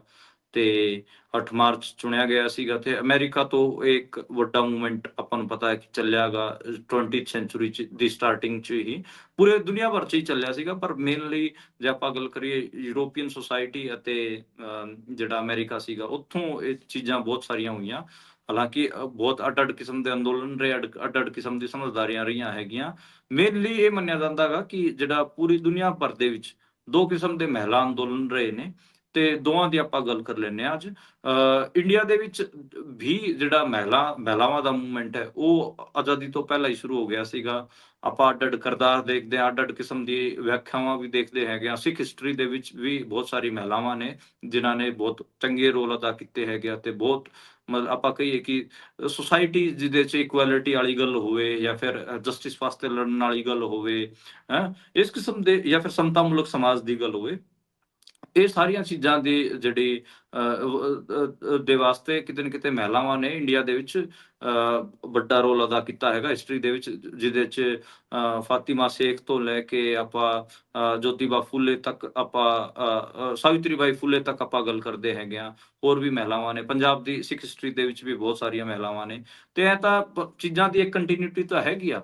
ਤੇ ਇਹ ਨਹੀਂ ਕਿ ਆਪਾਂ ਮਨਾਈਏ ਨਾ, ਤਾਂ ਉਹ ਤਾਂ ਸਾਰੇ ਦੁਨੀਆ ਭਰ ਦੇ ਵਿੱਚ ਹੀ ਮਨਾਇਆ ਜਾਂਦਾ ਗਾ। ਤੇ ਜਿਹੜੀਆਂ 2 ਸਮਝਾਂ ਬਾਰੇ ਆਪਾਂ ਗੱਲ ਕਰ ਰਹੇ ਹਾਂ ਉਹਦੇ 'ਚ ਇੱਕ ਸਮਝ ਤਾਂ ਮਹਿਲਾ ਅੰਦੋਲਨਾਂ ਦੀ ਇਹ ਰਹੀ ਹੈ ਜਿਹਦੇ 'ਚ ਏਦਾਂ ਦੀਆਂ ਮਹਿਲਾਵਾਂ ਰਹੀਆਂ ਨੇ ਜਿਹੜੇ ਕਿਸੇ ਵੀ ਪੋਲੀਟੀਕਲ ਥੋਟ ਨਾਲ ਨਹੀਂ ਜੁੜੀ ਹੋਈਆਂ ਸੀ, ਜਿਹੜੇ ਕਿ ਜ਼ਿਆਦਾਤਰ ਆਪਣੇ ਇੰਡੀਵਿਜੂਅਲ ਤੌਰ ਤੇ ਹੀ ਸ਼ਾਮਲ ਹੋਈਆਂ, ਵਰਕਿੰਗ ਕਲਾਸ ਸੀਗੀਆਂ, ਉਹ ਕਿਤੇ ਨਾ ਕਿਤੇ ਨੌਕਰੀਆਂ ਕਰਦੀਆਂ ਸੀਗੀਆਂ। ਉਹਨਾਂ ਦੀ ਜ਼ਿਆਦਾ ਜਿਹੜਾ ਉਹ ਪੋਲੀਟੀਕਲ ਸਵਾਲ ਰਿਹਾ ਮਹਿਲਾਵਾਂ ਦੇ ਅੰਦੋਲਨ 'ਚ, ਉਹ ਪਰਸਨਲ ਲਿਬਰਟੀ ਦਾ ਰਿਹਾ ਕਿ ਸਾਨੂੰ ਆਹ ਕਰਨ ਦਿੱਤਾ ਜਾਵੇ, ਸਾਨੂੰ ਕੁਛ ਵੀ ਪਹਿਨਣ ਦਿੱਤਾ ਜਾਵੇ, ਕੁਛ ਵੀ ਖਾਣ ਦਿੱਤਾ ਜਾਵੇ, ਅਸੀਂ ਕੁਛ ਵੀ ਕਰ ਸਕਦੇ ਹੈਗੇ ਆ। ਤੇ ਇਸ ਕਿਸਮ ਦਾ ਸਾਰਾ ਰਿਹਾ। ਪਰ ਉਸ ਸਾਰੇ ਜਿਹੜਾ ਇੰਡੀਵਿਜੂਅਲ ਕਿਸਮ ਦਾ ਮਹਿਲਾ ਅੰਦੋਲਨ ਸੀਗਾ ਜਿਹਦੇ 'ਚ ਮਤਲਬ ਕੋਈ ਜਥੇਬੰਦਕ ਜਾਂ ਪੋਲੀਟੀਕਲ ਢਾਂਚਾ ਨਹੀਂ ਸੀਗਾ, ਉਹ ਕਿਤੇ ਨਾ ਕਿਤੇ ਉਹਦੇ 'ਚ ਪਰਸਨਲ ਲਿਬਰਟੀ ਦੇ ਸਵਾਲ ਵੱਡੇ ਕੀਤੇ ਗਏ। ਸੁਸਾਇਟੀ ਦੇ ਓਵਰਆਲ ਜਿਹੜੇ ਸਵਾਲ ਸੀਗੇ ਉਹਨਾਂ ਤੇ ਗੱਲ ਨਹੀਂ ਹੋਈ ਤੇ ਉਹਨੂੰ ਕਿਤੇ ਨਾ ਕਿਤੇ ਜਿਹੜਾ ਕੈਪੀਟਲਿਜ਼ਮ ਸੀਗਾ ਉਹਨੇ ਕੋਪਟ ਕਰ ਲਿਆ ਤੇ ਮਾਰਕੀਟ ਨਾਲ ਕਿਤੇ ਨਾ ਕਿਤੇ ਉਹ ਵੱਧਦਾ ਹੈ। ਦੂਜਾ ਕਿਸਮ ਦਾ ਜਿਹੜਾ ਮਹਿਲਾ ਅੰਦੋਲਨ ਰਿਹਾ ਹੈਗਾ ਉਹ ਪੋਲੀਟੀਕਲ ਥੋਟਸ ਨਾਲ ਚੱਲਦਾ ਰਿਹਾ ਹੈਗਾ, ਜਿਵੇਂ ਅੱਡ-ਅੱਡ ਕਿਸਮ ਦੀਆਂ ਧਾਰਾਵਾਂ ਹੈਗੀਆਂ ਪੋਲੀਟੀਕਲ ਥੋਟਸ ਤੇ, ਉਹਨਾਂ ਨਾਲ ਅੱਗੇ ਵੱਧਦਾ ਰਿਹਾ ਹੈਗਾ। ਉਹਦੇ 'ਚ ਜਿਹੜੀ ਸਮਝਦਾਰੀ ਹੈਗੀ ਆ ਪੋਲੀਟੀਕਲ ਥੋਟ ਨਾਲ, ਜਿਹੜੀ ਮਹਿਲਾ ਅੰਦੋਲਨ ਰਹੇ ਉਹਨਾਂ ਦੀ ਸਮਝਦਾਰੀ ਇਹ ਰਹੀ ਕਿ ਬੇਸਿਕਲੀ ਮਹਿਲਾਵਾਂ ਸਮਾਜ ਤੋਂ ਅੱਡ ਨਹੀਂ ਹੈਗੀਆਂ ਤੇ ਉਹਨਾਂ ਨੇ ਸਮਾਜ 'ਚ ਜੋ ਕੁਝ ਵੀ ਵਾਪਰ ਰਿਹਾ ਉਹਦੇ ਤੇ ਮਹਿਲਾਵਾਂ ਦੀ ਹਿੱਸੇਦਾਰੀ ਇੱਕ ਵੱਡੇ ਪੱਧਰ ਤੇ ਹੋਣੀ ਚਾਹੀਦੀ, ਤੇ ਉਹ ਜਿਹੜੀ ਆਪਣੀ ਆਜ਼ਾਦੀ ਦੇਖਦੀਆਂ ਸੀਗੀਆਂ ਉਹ ਵੀ ਉਸੇ ਫੋਲਡ 'ਚ ਦੇਖਦੀਆਂ ਸੀ। 'ਚ ਜੋ ਕੁਝ ਚੱਲ ਰਿਹਾ ਹੈਗਾ ਉਹਦੇ ਅਕੋਰਡਿੰਗ ਹੀ ਉਹ ਆਪਣੀ ਕਿਤੇ ਨਾ ਕਿਤੇ ਅੰਦੋਲਨ ਹੋ ਗਿਆ, ਮੰਨ ਲਓ ਕਿਸਾਨ ਅੰਦੋਲਨ ਹੋ ਗਿਆ, ਮਜ਼ਦੂਰ ਅੰਦੋਲਨ ਹੋ ਗਿਆ, ਕਰਮਚਾਰੀਆਂ ਦਾ ਜਿੰਨੇ ਵੀ ਅੰਦੋਲਨ ਹੋ ਗਏ, ਉਹਨਾਂ 'ਚ ਵੀ ਉਹ ਪਾਰਟਿਸਿਪੇਟ ਕਰਦੀਆਂ ਸੀਗੀਆਂ ਤੇ ਕਹਿੰਦੀਆਂ ਸੀਗੀਆਂ ਇਹ ਸੁਸਾਇਟੀ ਦੇ ਲਾਰਜਰ ਸਵਾਲ ਨੇ, ਤੇ ਇਹਨਾਂ ਨਾਲ ਇਹਨਾਂ ਨੂੰ ਸੋਲਵ ਕਰਦੇ ਕਰਦੇ ਅਸੀਂ ਆਪਣੇ ਹੱਕ ਵੀ ਮੰਗਾਂਗੇ, ਜਿਹੜੇ ਮਹਿਲਾਵਾਂ ਦੇ ਜਿਹੜੇ ਹੱਕ ਮਾਰੇ ਜਾਂਦੇ ਨੇ ਉਹਨਾਂ ਦੀ ਵੀ ਗੱਲ ਕਰਾਂਗੇ। ਤੇ ਇਹ ਦੋ ਧਾਰਾਵਾਂ ਰਹੀਆਂ ਨੇ। ਤੇ ਆਪਾਂ ਇਹ ਜਿਹੜਾ ਇਸ ਕਿਸਮ ਦੇ ਜਿਹੜੇ ਮਹਿਲਾਵਾਂ ਸੀਗੀਆਂ ਉਹ ਜ਼ਿਆਦਾਤਰ ਅੰਦੋਲਨਾਂ ਤੋਂ ਪ੍ਰੇਰਿਤ ਰਹੀਆਂ ਨੇ। ਸਿੱਖ ਸੰਘਰਸ਼ ਤੁਸੀਂ ਜਿੰਨੇ ਵੀ ਮਹਿਲਾਵਾਂ ਦੇਖੋਗੇ ਉਹ ਦੂਜੇ ਕਿਸਮ ਦਾ ਜਿਹੜਾ ਮਹਿਲਾ ਅੰਦੋਲਨ ਰਿਹਾ ਗਾ ਉਸੇ ਨਾਲ ਹੀ ਵਾਰਾ ਖਾਂਦੀਆਂ ਰਹੀਆਂ ਨੇ, ਮਤਲਬ ਮੇਲ ਖਾਂਦੀਆਂ ਰਹੀਆਂ ਨੇ। ਜੇ ਆਪਾਂ ਕਹੀਏ ਕਿ ਸਿੱਖ ਜਿਹੜਾ ਮੂਵਮੈਂਟ ਰਿਹਾ ਹੈ, ਸਿੱਖ ਜੇ ਆਪਾਂ ਉਹ ਦੇਖੀਏ ਉਹਦੇ 'ਚ ਪਰਸਨਲ ਲਿਬਰਟੀ ਦੇ ਮਹਿਲਾਵਾਂ ਨੇ ਕਦੇ ਵੀ ਸਵਾਲ ਬਹੁਤ ਜ਼ਿਆਦਾ ਵੱਡੇ ਨਹੀਂ ਕੀਤੇ, ਨਾ ਉਹਨੂੰ ਮਾਰਕੀਟ ਡਰਿਵਨ ਬਣਾਇਆ ਕਿ ਉਹ ਜਿਵੇਂ ਕੈਪੀਟਲਿਜ਼ਮ ਕਰਦਾਗਾ ਕਿ ਤੁਸੀਂ ਆਹ ਪ੍ਰੋਡਕਟ ਲਾਓ ਜਾਂ ਸਿਗਰਟ ਪੀਓ, ਮਹਿਲਾਵਾਂ ਦੀ ਆਜ਼ਾਦੀ ਵਾਸਤੇ ਮਹਿਲਾਵਾਂ ਨੂੰ ਦਾਰੂ ਪੀਣੀ ਚਾਹੀਦੀ, ਮਹਿਲਾਵਾਂ ਨੂੰ ਇਸ ਕਿਸਮ ਦੇ ਕੱਪੜੇ ਪਾਉਣੇ ਚਾਹੀਦੇ। ਇਹ ਸਵਾਲ ਕਦੇ ਵੀ ਸਿੱਖ ਮੂਵਮੈਂਟ 'ਚ ਵੱਡੇ ਨਹੀਂ ਕੀਤੇ ਮਹਿਲਾਵਾਂ ਨੇ। ਤੇ ਉਹਨਾਂ ਨੇ ਸਿੱਖ ਮੂਵਮੈਂਟ 'ਚ ਜਿਹੜੇ ਮਹਿਲਾ ਅੰਦੋਲਨ ਰਹੇ ਉਹਨਾਂ ਦੇ ਜਿਹੜੇ ਲਾਰਜਰ ਸੁਸਾਇਟੀ ਦੇ ਸਵਾਲ ਸੀਗੇ ਉਹਨਾਂ ਨਾਲ ਹੀ ਉਹਨਾਂ ਨੇ ਰਾਬਤਾ ਰੱਖਿਆ, ਜਿਹਦੇ 'ਚ ਆਪਾਂ ਨੂੰ ਪਤਾ ਹੈਗਾ ਕਿ ਨੈਸ਼ਨਲਿਟੀ ਦਾ ਕੁਐਸਚਨ ਰਿਹਾ ਹੋਵੇ ਕਦੇ, ਜਾਂ ਫਿਰ ਹਿਊਮਨ ਰਾਈਟ ਦੇ ਕੁਐਸਚਨ ਰਹੇ ਹੋਣ, ਫੈਡਰਲਿਜ਼ਮ ਦੇ ਕੁਐਸਚਨ ਰਹੇ ਹੋਣ, ਜਾਂ ਪਾਣੀਆਂ ਦੇ ਮੁੱਦੇ ਰਹੇ ਹੋਣ। ਹੁਣ ਜੇ ਮੈਂ ਗੱਲ ਕਰਾਂ ਇਸ ਟਾਈਮ ਪੰਜਾਬ ਦੇ ਵਿੱਚ ਜਿਹੜਾ ਪਾਣੀਆਂ ਦਾ ਮੁੱਦਾ ਹੈਗਾ ਜਾਂ এনवायरमेंटल ਜਿਹੜੇ ਇਸ਼ੂਜ਼ ਨੇ ਉਹਨਾਂ ਤੇ ਸਭ ਤੋਂ ਜ਼ਿਆਦਾ ਪੰਜਾਬ ਦੀ ਮਹਿਲਾਵਾਂ ਵੋਕਲ ਨੇ। ਤੇ ਤੁਸੀਂ ਆਪਾਂ ਅੱਜਕੱਲ ਦੇਖ ਵੀ ਰਹੇ ਹਾਂ ਲੁਧਿਆਣਾ ਇਲਾਕੇ 'ਚ ਜਿਹੜਾ ਜੋ ਕੁਝ ਚੱਲ ਰਿਹਾ, ਦਰਿਆਵਾਂ ਨੂੰ ਬਚਾਉਣ ਬਾਰੇ ਜਿਹੜੇ ਇੱਕ ਪਪੂਲਰ ਵੌਇਸ ਆ ਰਹੀ ਉਹ ਮਹਿਲਾਵਾਂ ਦੀ ਆ ਰਹੀ ਹੈ। ਮੈਂ ਤਾਂ ਅੱਜ ਸਾਰਾ ਦੇਖ ਰਿਹਾ ਸੀਗਾ, ਕਈ ਪੱਤਰਕਾਰਾਂ ਨੇ ਉਹਨਾਂ ਦੀ ਪ੍ਰੋਫਾਈਲਿੰਗ ਵੀ ਕੀਤੀ। ਮੈਂ ਸੋਚ ਰਿਹਾ ਸੀਗਾ ਕਿ ਸਾਰੀ ਮਹਿਲਾਵਾਂ ਦੇ ਮੈਂ ਵੀ ਉਹਨਾਂ ਤੇ ਕੁਝ ਲਿਖਾਂ। ਤੇ ਇਸ ਕਿਸਮ ਦਾ ਸਿੱਖ ਹਿਸਟਰੀ ਜਾਂ ਪੰਜਾਬ ਦੀ ਹਿਸਟਰੀ 'ਚ ਇਸ ਕਿਸਮ ਦਾ ਮਹਿਲਾ ਅੰਦੋਲਨ ਰਿਹਾ ਗਾ। ਮੇਰੀ ਵੀ ਜਿਹੜੀ ਸਹਿਮਤੀ ਹੈਗੀ ਉਹ ਇਸੇ ਕਿਸਮ ਦੇ ਮਹਿਲਾਵਾਂ ਨਾਲ ਰਹੀ ਹੈਗੀ ਆ। ਉਹ ਕਦੇ ਵੀ ਮਰਦ ਨੂੰ ਆਪਣਾ ਦੁਸ਼ਮਣ ਨਹੀਂ ਮੰਨਦੇ। ਇਸ ਕਿਸਮ ਦੇ ਜਿਹੜੇ ਮਹਿਲਾ ਅੰਦੋਲਨ ਵਾਲੇ ਲੋਕ ਮਹਿਲਾਵਾਂ ਹੁੰਦੀਆਂ ਨੇ ਉਹ ਕਦੇ ਵੀ ਮਰਦਾਂ ਨੂੰ ਆਪਣੇ ਦੁਸ਼ਮਣ ਨਹੀਂ ਦੱਸਦੇ, ਬਲਕਿ ਕਹਿੰਦੇ ਨੇ ਕਿ ਹਾਂ ਸਾਡੇ ਕੁਝ ਚੀਜ਼ਾਂ ਤੇ ਡਿਫਰੈਂਸਿਸ ਹੈਗੇ ਆ ਤੇ ਅਸੀਂ ਇਹ ਫਰੈਂਡਲੀ ਫਾਈਟ ਨਾਲ ਹੀ ਅਸੀਂ ਡੀਲ ਕਰਾਂਗੇ। ਸਾਡੀ ਫਾਈਟ ਹੈਗੀ ਆ ਮਰਦਾਂ ਨਾਲ, ਪਰ ਉਹ ਫਰੈਂਡਲੀ ਫਾਈਟ ਹੈ। ਅਸੀਂ ਜਿਹੜਾ ਸਾਡੀ ਅਸਲੀ ਲੜਾਈ ਹੈਗੀ ਆ ਉਹ ਤਾਂ ਤਖਤ ਨਾਲ ਹੈ, ਜਿਹੜਾ ਤਖਤ ਤੇ ਹੁਕਮਰਾਨ ਬੈਠਾ ਹੈਗਾ ਜਿਹੜਾ ਕਿ ਜ਼ਾਲਮ ਹੈ ਉਹਦੇ ਖਿਲਾਫ ਸਾਡੀ ਮੇਨ ਫਾਈਟ ਹੈ। ਜਿਹੜੇ ਸਾਡੇ ਹੋਰ ਛੋਟੇ ਛੋਟੇ ਸਵਾਲ ਨੇ, ਜਿਹੜੇ ਸਾਡੇ ਇਸ਼ੂਜ਼ ਨੇ ਘਰ ਤੇ ਜਾਂ ਫਿਰ ਸਾਡੀ ਲਿਬਰਟੀ ਦੇ ਆ ਹੋਰ ਚੀਜ਼ਾਂ ਦੇ, ਉਹ ਅਸੀਂ ਫਰੈਂਡਲੀ ਮਾਹੌਲ 'ਚ ਹੀ ਉਹਨਾਂ ਨੂੰ ਲੜ ਲਵਾਂਗੇ। ਅਸੀਂ ਜਦੋਂ ਵੱਡਾ ਅੰਦੋਲਨ ਕਰ ਰਹੇ ਹੋਵਾਂਗੇ ਉਦੋਂ ਆਪਣੇ ਇੰਟਰਨਲ ਜਿਹੜੀ ਛੋਟੀ ਮੋਟੀ ਬਹਿਸ ਹੋਊਗੀ ਜਾਂ ਚੀਜ਼ਾਂ ਹੋਣਗੀਆਂ ਉਹਦੇ 'ਚ ਉਹ ਆਪਣੀ ਪ੍ਰੋਬਲਮਾਂ ਨੂੰ ਸੋਲਵ ਕਰ ਲਿਆਵਾਂਗੇ, ਉਹਨਾਂ ਨੂੰ ਵੱਡਾ ਨਹੀਂ ਬਣਾਵਾਂਗੇ। ਕਿ ਸਾਡੀ ਜਿਵੇਂ ਇਸ ਸਮਝਦਾਰੀ ਤੋਂ ਚੀਜ਼ਾਂ ਅੱਗੇ ਚੱਲਦੀਆਂ ਨੇ। ਮੈਨੂੰ ਲੱਗਦਾ ਕਿ ਇਹ ਦੋ ਧਾਰਾਵਾਂ ਸੀਗੀਆਂ, ਇਹਨਾਂ ਬਾਰੇ ਗੱਲ ਹੋਣੀ ਚਾਹੀਦੀ ਸੀਗੀ। ਤੇ ਇੰਨਾ ਹੀ ਮੇਰਾ ਉਹ ਹੈ ਕਿ ਮਹਿਲਾ ਅੰਦੋਲਨ ਬਾਰੇ ਇੰਨਾ ਹੀ ਮੇਰਾ ਉਹ ਕਮੈਂਟ ਹੈਗਾ। ਜੀ ਮਹਿਲਾਵਾਂ ਦਾ ਯੋਗਦਾਨ ਤਾਂ ਕਿਸਾਨ ਅੰਦੋਲਨ 'ਚ ਵੀ ਵੇਖਿਆ ਨਾ ਤੁਸੀਂ, ਤਾਂ ਕਿਤਾਬ ਵੀ ਉਸ ਤੇ ਲਿਖੀ, ਕਿੰਨੇ ਵੱਡੇ ਪੱਧਰ ਦੇ ਉੱਪਰ ਯੋਗਦਾਨ ਮਹਿਲਾਵਾਂ ਦਾ ਰਿਹਾ। ਮੋਢੇ ਨਾਲ ਮੋਢਾ ਜੋੜ ਕੇ 13-14 ਮਹੀਨੇ ਦਿੱਲੀ ਦੀਆਂ ਸੜਕਾਂ ਤੇ ਬਰੂਹਾਂ ਤੇ ਬੈਠੇ ਰਹੇ, ਤੇ ਹੁਣ ਵੀ ਜਦੋਂ ਵੀ ਕੋਈ ਅੰਦੋਲਨ ਹੁੰਦਾ ਤਾਂ ਡਟ ਕੇ ਨਾਲ ਬੀਬੀਆਂ ਖੜਦੀਆਂ ਨੇ। ਸੋ ਇਹ ਪੰਜਾਬ ਦੇ ਸੰਦਰਭ ਦੇ ਵਿੱਚ ਜਦੋਂ ਮਹਿਲਾਵਾਂ ਦੀ ਆਜ਼ਾਦੀ ਦੀ ਗੱਲ ਕਰਦੇ ਆ ਤਾਂ ਮੈਨੂੰ ਲੱਗਦਾ ਹੈ ਕਿ ਇਹ ਬਹੁਤ ਅੱਗੇ ਸੁਸਾਇਟੀ ਤੋਂ ਬਹੁਤ ਅੱਗੇ ਨਿਕਲ ਕੇ ਵਿਚਰ ਰਿਹਾ ਪੰਜਾਬ ਇਸ ਮਾਮਲੇ ਦੇ ਵਿੱਚ, ਬਹੁਤ ਪਹਿਲਾਂ ਹੀ ਅੱਗੇ ਆ ਗੁਰੂਆਂ ਦੇ ਸਮੇਂ, ਗੁਰੂ ਕਾਲ ਤੋਂ ਜੇਕਰ ਦੇਖਿਆ ਜਾਵੇ। ਬਿਲਕੁਲ ਘੁੰਡ ਜਿਹੜੀ ਪ੍ਰਥਾ ਹੈਗੀ ਉਹ ਪੰਜਾਬ 'ਚ ਨਹੀਂ ਹੈ ਬੀਬੀਆਂ 'ਚ। ਆਪਾਂ ਨੂੰ ਪਤਾ ਹੈ ਕਿ ਆਪਾਂ ਜਦੋਂ ਹਿੰਦੀ ਬੈਲਟ 'ਚ ਅੱਗੇ ਵਧਦੇ ਹੈਗੇ ਆ ਤਾਂ ਘੁੰਡ ਪ੍ਰਥਾ ਅਜੇ ਤੱਕ ਚੱਲੀ ਜਾਂਦੀ ਹੈ। ਸਤੀ ਪ੍ਰਥਾ ਵੀ ਰਹੀ ਹੈਗੀ ਆ ਪੰਜਾਬ 'ਚ, ਕਦੇ ਵੀ ਸਤੀ ਪ੍ਰਥਾ ਨਹੀਂ ਰਹੀ। ਉਹਦਾ ਤਾਂ ਗੁਰੂਆਂ ਨੇ ਵਿਰੋਧ ਕਰਤਾ ਨਾ, ਗੁਰੂਆਂ ਨੇ ਉਸ ਦਾ ਖੰਡਨ ਕਰਤਾ। ਬਿਲਕੁਲ। ਤੇ ਇਹ ਚੀਜ਼ਾਂ ਹੈਗੀਆਂ, ਮਤਲਬ ਬਹੁਤ ਸਾਰੀ ਪ੍ਰੋਗਰੈਸਿਵ ਚੀਜ਼ਾਂ ਪੰਜਾਬ 'ਚ ਸਿੱਖ ਹਿਸਟਰੀ 'ਚ ਪਹਿਲਾਂ ਤੋਂ ਹੀ ਰਹੀਆਂ ਨੇ। ਗੁਰੂਆਂ ਵੇਲੇ ਹੀ ਉਹ ਸਾਰੀਆਂ ਚੀਜ਼ਾਂ ਸ਼ੁਰੂ ਹੋ ਗਈਆਂ ਸੀਗੀਆਂ। ਜੀ ਉਸੇ ਦੇ ਵਿੱਚ ਇਹ ਵੀ ਚੀਜ਼ਾਂ ਆ ਜਾਂਦੀਆਂ ਨੇ ਨਾ, ਜੇਕਰ ਧਰਮ ਨਾਲ ਜੋੜ ਕੇ ਵੇਖਣਾ ਹੋਵੇ ਤਾਂ ਬੀਬੀਆਂ ਕੀਰਤਨ ਕਰ ਸਕਦੀਆਂ ਨੇ, ਬੀਬੀਆਂ ਬਰਾਬਰ ਧਾਰਮਿਕ ਪ੍ਰੈਕਟਿਸ ਕੋਈ ਵੀ ਕਰ ਸਕਦੀਆਂ ਨੇ, ਉਹਨਾਂ ਨੂੰ ਖੁੱਲੀ ਆਜ਼ਾਦੀ ਹੈ। ਇਸੇ ਚੋਂ ਆਪਾਂ ਇਸ ਚੀਜ਼ ਨੂੰ ਦੇਖ ਸਕਦੇ ਹਾਂ ਜੇਕਰ ਪੰਜਾਬ ਦਾ ਖਾਕਾ ਖਿੱਚਣਾ ਹੋਵੇ ਇਸ ਮਾਮਲੇ ਦੇ ਉੱਪਰ। ਸੋ ਪ੍ਰੋਗਰਾਮ ਦਾ ਸਮਾਂ ਸਾਡਾ ਇੱਥੇ ਹੀ ਹੁੰਦਾ ਸਮਾਪਤ। ਸੋ ਤੁਸੀਂ ਜਾਣਕਾਰੀਆਂ ਸਾਡੇ ਨਾਲ ਸਾਂਝੀਆਂ ਕੀਤੀਆਂ ਪੂਨੀਆ ਜੀ, ਪ੍ਰੋਗਰਾਮ 'ਚ ਜੁੜੇ ਤੁਹਾਡਾ ਬਹੁਤ ਬਹੁਤ ਧੰਨਵਾਦ ਜੀ। ਸਤਿ ਸ਼੍ਰੀ ਅਕਾਲ। ਸਤਿ ਸ਼੍ਰੀ ਅਕਾਲ। ਸੋ ਇਹ ਸਨ ਸਾਡੇ ਨਾਲ ਮਨਦੀਪ ਪੁਨੀਆ ਜੀ, ਜਿਨ੍ਹਾਂ ਨੇ ਜਾਣਕਾਰੀਆਂ ਤੁਹਾਡੇ ਨਾਲ ਸਾਂਝੀਆਂ ਕੀਤੀਆਂ ਨੇ। ਪ੍ਰੋਗਰਾਮ ਤੁਹਾਨੂੰ ਕਿਹੋ ਜਿਹਾ ਲੱਗਿਆ, ਤੁਸੀਂ ਆਪਣੇ ਵਿਚਾਰ ਰਾਏ ਟਿੱਪਣੀਆਂ ਸਾਡੇ ਨਾਲ ਸਾਂਝੇ ਕਰ ਸਕਦੇ ਹੋ। ਜੁੜੇ ਰਹੋ ਪੰਜਾਬੀ ਰੇਡੀਓ ਤੇ ਪੰਜਾਬੀ TV USA ਦੇ ਨਾਲ। ਮੈਨੂੰ ਦਿਓ ਇਜਾਜ਼ਤ। ਧੰਨਵਾਦ। ਸਤਿ ਸ਼੍ਰੀ ਅਕਾਲ। ਜੀ